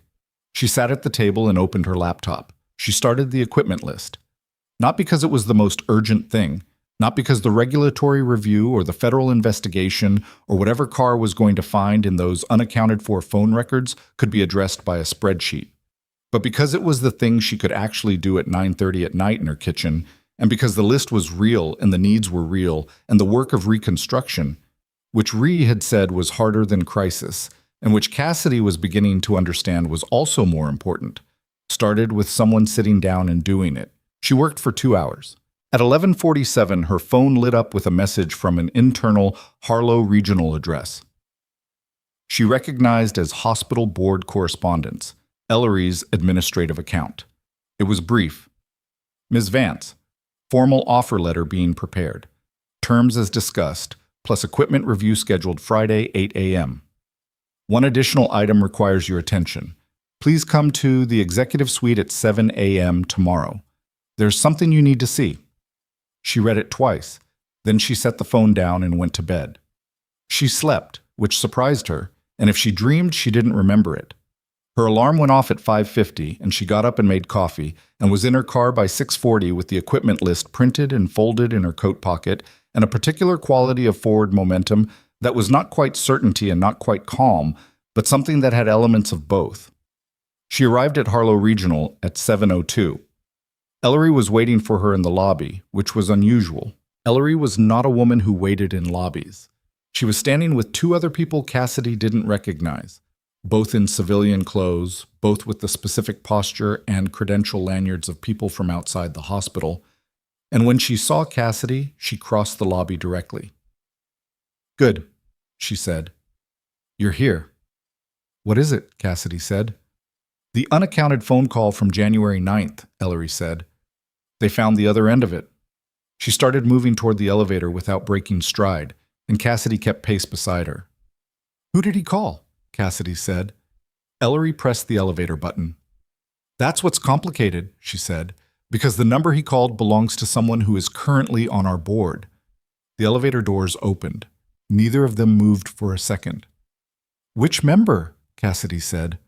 Ellery looked at her and named a name. The name Ellery said was Warren Aldrich. Cassidy knew the name the way she knew all the board members, from the organizational chart she'd looked at once, early in her time at Harlow, when she was trying to understand the structure of the place she'd decided to rebuild her career in. Aldrich was the heavy-set man who'd been at the table yesterday, the one who'd looked up from the transcript and asked Hollis, with that specific flat weight, "Did you say this?" The one who had looked, in that moment, like a man who was genuinely appalled. She stood at the elevator with that landing in her like something swallowed wrong. He was in the board meeting yesterday, she said. Yes. Ellery's voice was controlled in the way of someone who had already spent several hours being controlled about this and was running low on the resources required to maintain it. He participated in the vote to terminate Hollis. He voted in favor. While knowing he'd received a call from him on the 9th. While knowing that, yes. The elevator doors, which had been patiently open this entire time, began to close. Ellery put her hand out and stopped them. The call lasted 4 minutes and 11 seconds, she said. At 6:23 a.m. Hollis's phone to Aldrich's personal cell. She looked at Cassidy directly. 4 minutes is a conversation, not a missed dial. They got in the elevator. One of the two people Cassidy didn't recognize, a woman in her 40s with a federal prosecutor's credential on her lanyard, whose name she would later learn was investigator Diane Folds, had been standing quietly this entire time with the patience of someone accustomed to watching other people process information before she was needed. She spoke now concisely.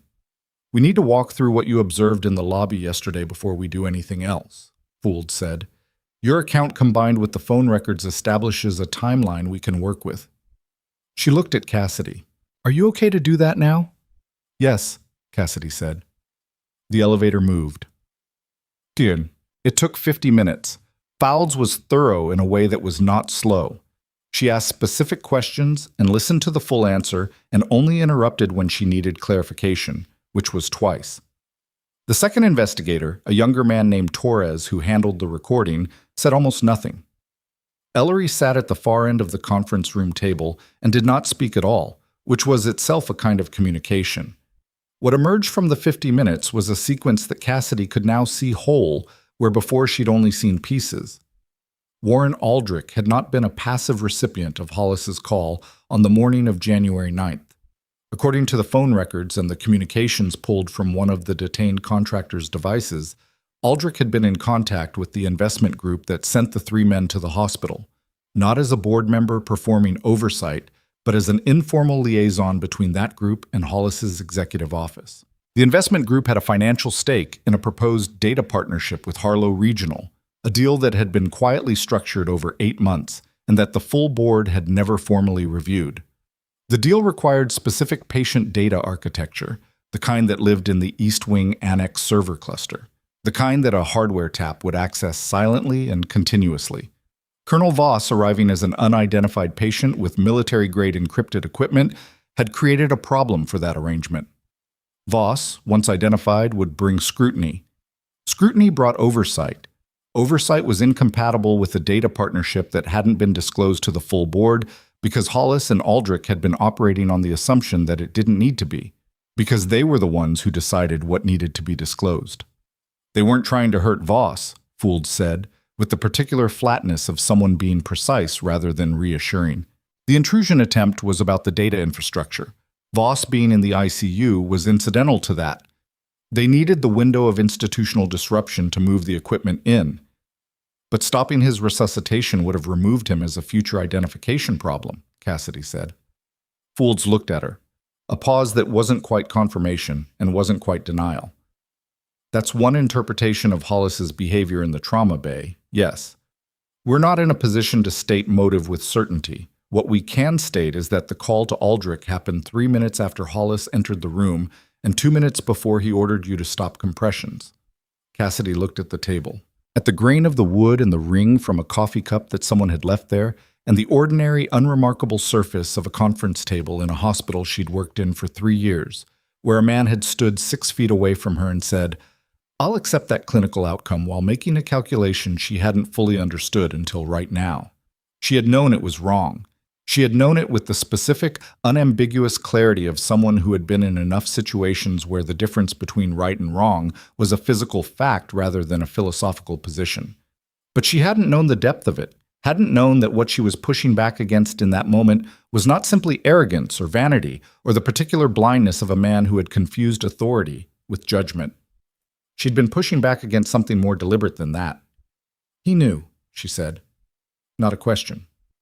"We believe so," Folds said. "To what degree and with what specific intent? That's for the investigation to establish." "How long does that take?" "Months, potentially. This is federal jurisdiction now, given Colonel Voss's status. It moves differently than a state regulatory review." Folds closed her notepad. But the regulatory review doesn't wait on the federal investigation.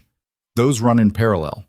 And what the review establishes, Hollis's interference with emergency care, the undisclosed data partnership, the documentation Dr. Ree and the other physicians provided, That's going in the report that goes to the state health board, and that report has its own consequences.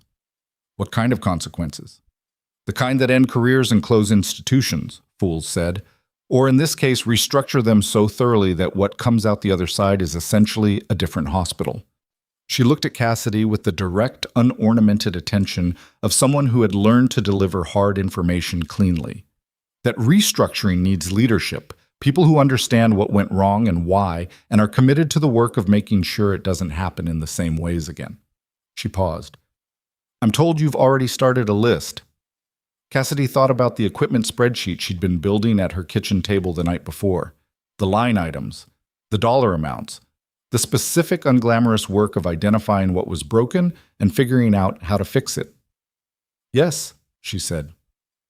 Good, Fuld said. Keep going. Aldrich was escorted from the building at 10:17 that morning. Cassidy didn't plan to be in the lobby when it happened. She'd been in a meeting with Ellery and the interim administrative lead about the Friday procurement review, and the meeting ran long, and when she came out of the elevator, the first thing she saw was the cluster of personnel near the main entrance and the particular quality of stillness that fell over a lobby when something was happening that people weren't supposed to watch but couldn't look away from. Aldrich was walking beside two federal officers with the specific posture of a man trying to appear as though the escort was voluntary. He was carrying nothing. His badge was already off. His face was doing the same thing Hollis's face had done on the elevator, controlled, managed, withholding. But there was something underneath it that Hollis's hadn't had, which was the particular quality of a person who had genuinely believed, until very recently, that they were too careful to be here. He saw Cassidy. She was standing 30 feet away near the corridor junction, and his eyes found her with the automatic recognition of a person cataloging the room. For a moment, they simply looked at each other across the lobby of Harlow Regional Medical Center, while the federal officers maintained their patient, unhurried proximity, and the lobby went about the complicated business of being a hospital lobby. She did not feel triumph. She wanted to be honest with herself about that, because she'd spent 4 days hearing people tell her she deserved justice and watching the machinery of accountability grind slowly into motion, and there was a version of this moment that the story she was inside wanted to be. Cathartic, clean, symmetrical. The villain walks out, the hero watches. The score is settled. It wasn't like that. It was just a man who had made choices, being walked out of a building he'd helped corrupt, while the building continued to function around him because buildings did that. Because the patients on every floor above them had not stopped needing care, because the governance structure was being dismantled and reconstructed. Aldrich looked away first. She turned back toward the corridor. She had a list to finish. Pourtant, Osei found her in the trauma unit at 11:30. She was doing a walkthrough. Not officially, not yet. Her contract wasn't signed until Friday. But Ree had suggested it, and she hadn't said no, because the equipment request list was considerably easier to build when she was standing in the department looking at what was actually there versus what should be there. She had a clipboard. It felt strange and appropriate simultaneously. Osei came through the bay doors and stopped when he saw her, and something in his face did a thing she recognized, the recalibration of a person who'd been holding guilt at a manageable distance and was suddenly close to it. "You're back," he said. "Almost. Friday. Officially." She made a note on the clipboard. "The portable ultrasound in Bay 3 is 2 generations out of date. I've been writing that in quarterly reports for 18 months. I know, I read them this morning." She looked up. They went to Hollis's inbox. He didn't respond to any of them. Osei leaned against the wall with his arms crossed and looked at her with the tired, honest regard of someone who'd been in the same building as a slow institutional disaster and was still working out what it meant about his own choices. "I should have escalated outside Hollis," he said. "Gone directly to the board or the state health board. I had documentation. I had Ree's support. I told myself I was managing the relationship and— Raymond."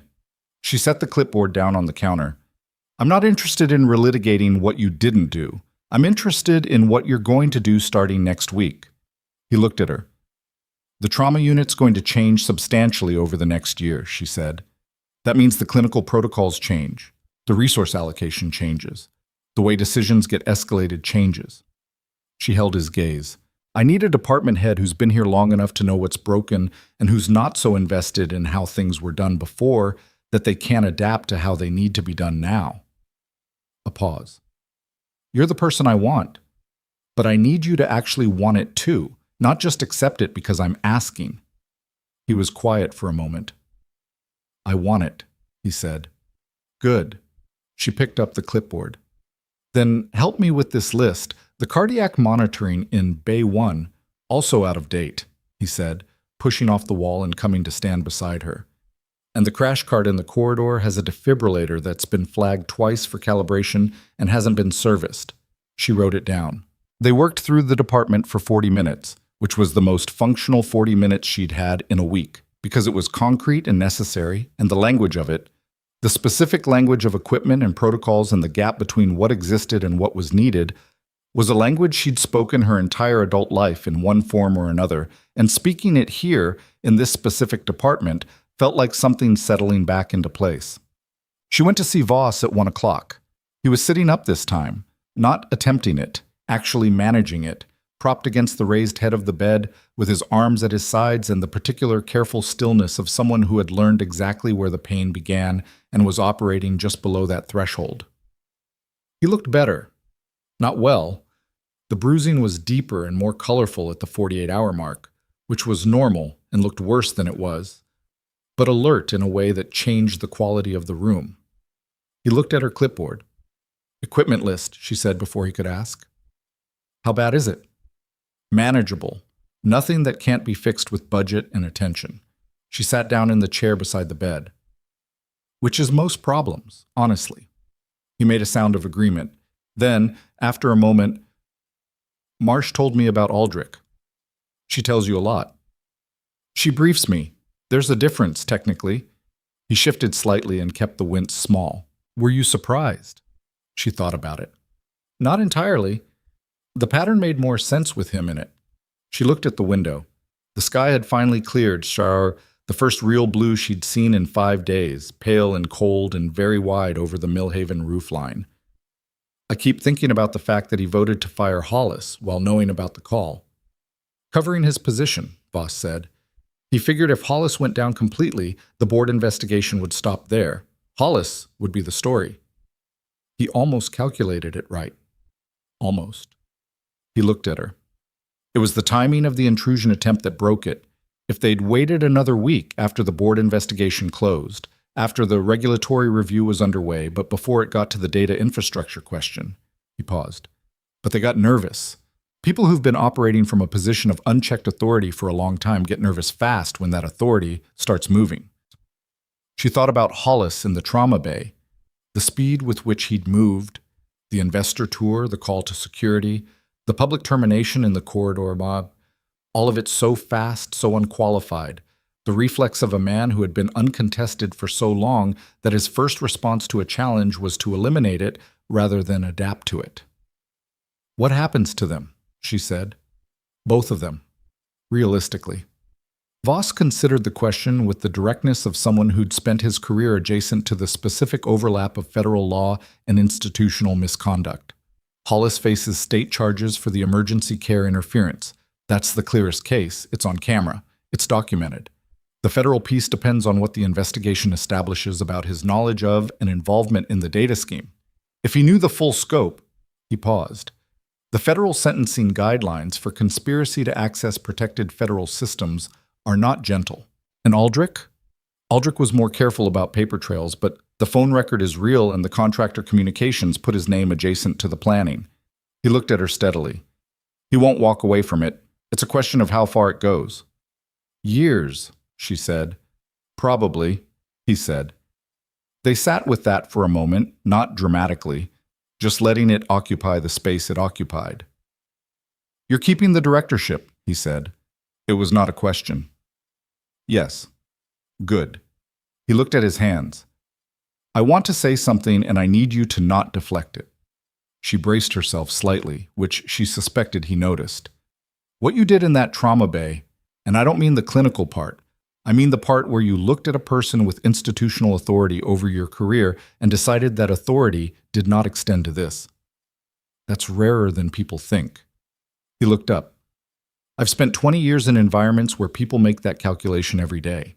How much authority does this person actually have over me in this specific moment? Most people, when they run the numbers, decide it's not worth it. They stop. They comply. They tell themselves they'll fight it later through channels when the stakes are lower. A pause.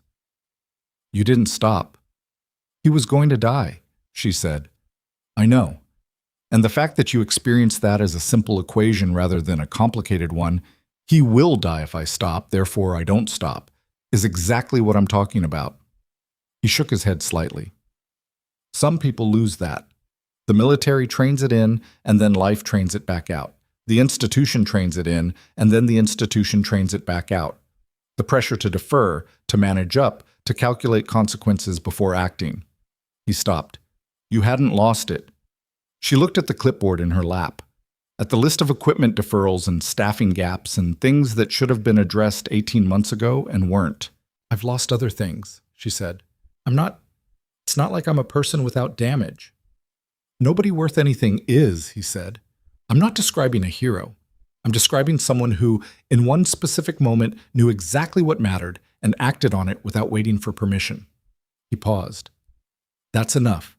That's actually enough. She looked at him. The thing about being told you were enough by someone with the particular authority of a person who had nearly died and come back was that it went somewhere different than the same words from someone trying to be kind. It didn't resolve everything. It didn't close the file on her service record, or the things she'd carried from her last deployment, or the 3 days she'd spent updating a resume in a dark apartment. But it landed in a specific place and stayed there, and she let it. Rest, she said. Your blood pressure was still reading high this morning. I know. The ICU nurse has mentioned it. She's right. She stood up. I'll check on you tomorrow. You don't have to. I know I don't have to.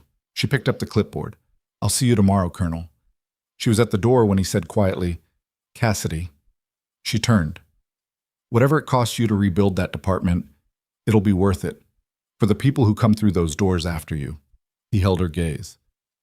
Not for the ones who walked out on you, for the ones who don't know you yet. She nodded once. She walked out. The formal reinstatement happened on Friday morning. Not with ceremony. Cassidy had been specific about that when Ellery's office had asked about format. No assembled staff, no speech, no moment staged for institutional optics. Just a conference room, the contract, the equipment review, and the people who needed to be there. Ellery. Rishamasi Osai, in his new formal capacity. Fouls because the regulatory documentation required a federal witness. Carr, who arrived 6 minutes late and said nothing about why and nobody asked. And Marcus Reyes, who was there because Cassidy had put his name on the attendee list herself, and who sat at the far end of the table looking like someone who wasn't sure they were supposed to be in the room until Cassidy looked at him directly and said, You're supposed to be here. And he straightened in his chair and stayed. The contract was thorough. The equipment review was longer than Friday morning probably warranted, but nobody left early because the people in the room understood that what was being built here, slowly, imperfectly, through line items and signatures and the particular grinding work of institutional repair, was the foundation of something that would outlast the crisis that had made it necessary. She signed at 9:53. Ellery slid a badge across the table. It said, Cassidy Vance, Director of Emergency Trauma Services. She looked at it for a moment. It was a badge, a rectangle of plastic with a photo and a title. She'd had one before, a different one, a floor nurse's badge, which a security officer had taken from her outstretched hand while investors watched through glass. She clipped this one on. Nobody made a speech. Reese said, Welcome back, and meant it.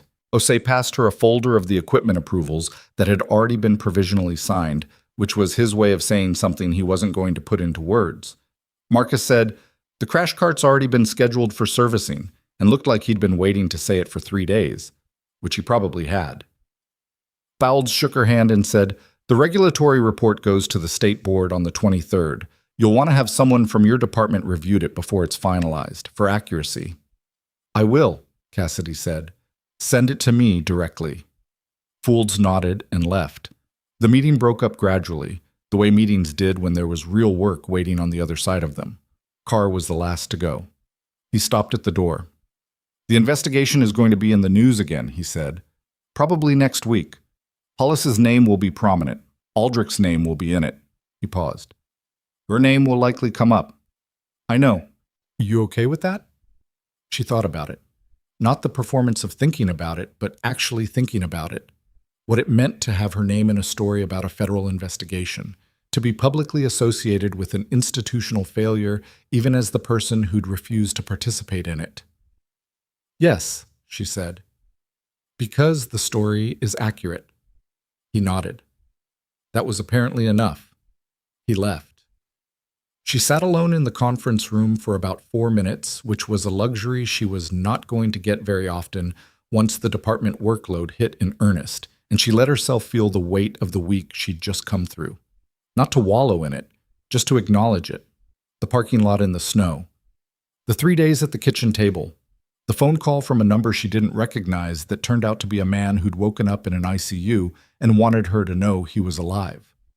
She had not done any of it for the badge. That was the thing she kept coming back to, and the thing she found most difficult to articulate when people, Ellery, Voss, Rahi, tried to name what she'd done as courageous, as exceptional, as worthy of recognition. It hadn't felt like courage in the moment. It had felt like the only available option. The math was simple. If she stopped, he died. If she continued, he might live. She knew how to continue. Therefore, she continued. What she hadn't calculated was the cost. She'd known there would be one. She'd known the second she felt Hollis's hand on her shoulder that what came next was going to hurt her in some durable way. But she hadn't run the numbers. She'd just kept her hands moving. She thought about what Voss had said. You didn't stop. And the way he'd said it, not with the breathless admiration of someone who'd never been in a hard situation, but with the quiet acknowledgement of someone who understood exactly how heavy the alternative would have been to carry. She thought about the version of her that had walked into that parking lot 5 days ago, coat on, box under her arm, alone in the snow at 6:30 in the morning, and she didn't try to talk that version of herself out of the grief or the fear or the crushing uncertainty of not knowing what came next. That had all been real. The damage had been real. 3 days of real had happened to her, and she wasn't going to let anyone, including herself, sand those days smooth into a lesson with clean edges. This was not a story about how things always worked out. This was a story about one specific set of circumstances in which accountability functioned when enough people, a general, a physician, a junior nurse with an email account and a conscience, a federal investigator, a board chair who was genuinely appalled, did their part of the job. It had almost not worked. It had come within a few minutes of not working, in a hallway where 3 people were trying to access a server cluster while a patient who knew too much recovered in the ICU. The system did not save her. People did. Specific, imperfect, tired people who made decisions under pressure and mostly got them right. That distinction mattered. It mattered because the thing you believed about how justice worked determined how you behaved when it wasn't working yet. If you believed the system would eventually correct itself without intervention, you waited. You managed the relationship. You wrote reports and sent them to inboxes and hoped. If you believed that systems were only as functional as the people inside them, you didn't stop compressions when someone in a suit told you to. She was in the trauma unit at 2 in the afternoon when the call came from the state health board. The regulatory report had been expedited. Fouls had apparently been more aggressive about the timeline than she'd indicated. And the board's emergency session had voted to place Harlow Regional under a provisional oversight period, which meant an independent administrator would review all executive decisions above a certain threshold for the next 12 months. It also meant the data partnership proposal that Hollis and Aldrich had been quietly constructing was formally suspended pending a full board disclosure review, and that any investment group with documented ties to the network intrusion attempt was barred from any future contracting relationship with the hospital. The official who delivered this information was careful and thorough, and ended by saying that the board had noted, for the record, the specific conduct of the trauma unit's nursing staff on January 9th, and that the documentation of that conduct would be included in the hospital's annual quality report. What does that mean practically? Cassidy said. It means it's on record, the official said. Permanently, as an example of clinical practice under administrative interference. A pause. It also means the interference is on record, permanently, as a failure of executive duty to patient welfare. She thanked the official and ended the call and stood in the trauma bay for a moment. The department around her was its ordinary afternoon self. 2 nurses managing a minor laceration in Bay 1, the monitoring equipment running its steady background presence, the sound of the ambulance radio from dispatch at the nurses' station. Ordinary, functional, present. She walked to the nurses' station and looked at the board. Current patients, current assignments, the logistics of a department doing what departments were supposed to do. Marcus was at the station, updating a chart. "The crash cart service is scheduled for Monday," he said without looking up. "And I sent the portable ultrasound specs to the procurement team this morning." "Good," she said. "What about the staffing rotation review?" "I started a draft. It's rough." "Send it to me tonight. I'll have notes back to you by morning." He looked up from the chart. He was 26 and had been in nursing for 3 years and had, at considerable personal professional risk, forwarded an internal communication to a fired nurse because it was the right thing to do. He looked slightly less like someone who wasn't sure they were supposed to be in the room than he had this morning. "Dr. Osei said you're restructuring the senior review process," he said. "Yes. Can I be involved in that?" She looked at him. At the specific quality of someone asking a question they've already half-talked themselves out of because they're accustomed to the answer being no. "I was going to ask you to lead it," she said. He stared at her. "You documented the department's needs for 6 weeks and submitted a report that was ignored," she said. "You know what's broken better than anyone else on this floor. I'd be doing less than my job if I didn't put you in the room where the decisions get made." He looked back at the chart. His jaw did something that wasn't quite composed for a moment, and then he pulled it back. "Okay," he said. "Yes, I'll do that." "Good." She picked up her clipboard. "The staffing draft. Tonight." "Tonight," he said. She walked back out into the bay. At 4:45, Osei appeared in the doorway of what was now technically her office, a small room adjacent to the main trauma bay that had previously been used for storage and still smelled faintly of cardboard, and said, "The news crew is in the lobby." She didn't look up from the procurement review. "Which outlet?" "2 of them, actually, local affiliates, and the Gazette called the main line." "Refer them to the board's communications office." "I did. They'd like a statement from you specifically." She set down the pen. She looked at the wall for a moment. The wall had a crack in the plaster near the ceiling that she'd noted on her first walkthrough this morning, and she'd written it on the list not because it was a clinical priority, but because it was the kind of thing that accumulated into the general message of a space that wasn't being maintained. "Tell them I'll have a written statement by end of day," she said, "and tell them it'll be short." What she wrote 40 minutes later was 4 sentences. "On January 9th, I did my job. The patient survived. The investigation that followed is ongoing, and I'll support it fully. What I want people to take from this is not a story about exceptional heroism. It's a reminder that the most important decisions we make are the ones nobody is watching, in the moments when stopping would be easier than continuing." Ellery read it before it went out and said, "It's very short." "I know. It's also exactly right." She handed it back. "Send it." She stopped by the ICU on her way out at 6. Voss was awake and had apparently been given clearance to sit in the bedside chair, which he was occupying with the careful discipline of someone who had negotiated the position with his medical team and was not going to waste it by moving wrong. He had a tablet on his knee and was reading something she didn't try to identify. "You're leaving," he said when she appeared in the doorway. "Department closes my shift at 6. "Does it really work like that for a director?" "Not usually," she admitted, "but it's my first day and I'm setting a precedent." She leaned against the doorframe. "You look better." "I feel worse, which they tell me means the medication is wearing off appropriately." He put the tablet down. "I saw your statement. It was 4 sentences. 4 good ones." He looked at her. The last one especially.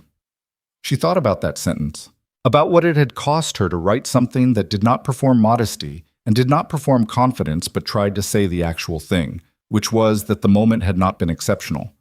It had been a choice available to any person who had not yet let the weight of institutional authority convince them that the authority was more real than the patient on the table. "When do you transfer?" she asked. 3 days, probably. Stable enough for transport. He paused. There'll be a debrief. About everything. The identification, the circumstances of how I ended up on that road. All of it. It's going to be a long process. He looked out the window. And at some point in that process, what happened here will be part of the official record. I know. I wanted you to know that what goes in that record about January 9th, about what you did, I have input into that. He met her eyes. I intend to be specific. She looked at him for a moment. In the pale late afternoon light of the ICU room, he looked like a person who had been close to the edge of something and come back from it, which was exactly what he was. Imperfect and complicated and alive because of a sequence of choices made by a person who'd been standing in the right place at the right time and had refused to move. Thank you, she said, and meant it as simply as it sounded. I'll be back through Millhaven, he said, when things have settled. I'd like to buy you a coffee. I'll be here, she said. She walked out of the ICU and down the corridor and into the elevator and out through the lobby of Harlow Regional Medical Center, and the evening air outside was cold in the sharp, specific way of Colorado in January, the sky fully dark now and very clear, stars already visible over the city. She stood on the front steps for a moment, not savoring it, not performing anything, just standing there in the cold, breathing. The week she'd just lived through had not been a story about an exceptional person doing exceptional things. That was the version people wanted, and she understood why. It was cleaner, it had edges, it let the audience feel the satisfaction of a clear moral without having to sit with anything uncomfortable. The hero was rare. The hero was special. The hero was not you. That version was a lie she refused to tell. The truth was less satisfying and more important. She was a person with a specific skill set and a specific history and a specific stubborn resistance to accepting that authority over her title was also authority over her judgment, and she had been in the right place when someone needed that specific combination. A different nurse might have made a different choice. A different version of her, worn down by one more year of institutional indifference, might have hesitated a second longer. The margin was not as wide as the story wanted it to be. Which was exactly why the story mattered, because the margin narrowed every time someone was told to defer. And did. Every time a report went unanswered and nobody escalated it. Every time an institution decided that what it looked like was more important than what it was, and nobody said, "This is not acceptable, and I am not going to pretend otherwise." The margin narrowed, and someone would be on a table someday, and the nurse standing beside them would have been worn down to the point where stopping felt like the only available option. She thought about Marcus writing a staffing report over 6 weeks, about Osei documenting equipment failures and quarterly reports that went nowhere, about Rie carrying her records of Hollis's interference for months, managing the relationship, waiting for a better moment, about all the ways people tried to work within systems that were failing them, all the quiet daily compromises that accumulated into the conditions that made January 9th possible. None of that was cowardice. It was survival. She understood survival.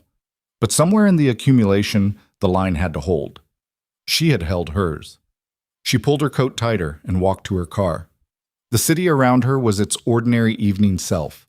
Lights coming on in windows, traffic on Caldwell Avenue, the sound of the world continuing at its usual indifferent pace. Harlow Regional's sign glowed behind her.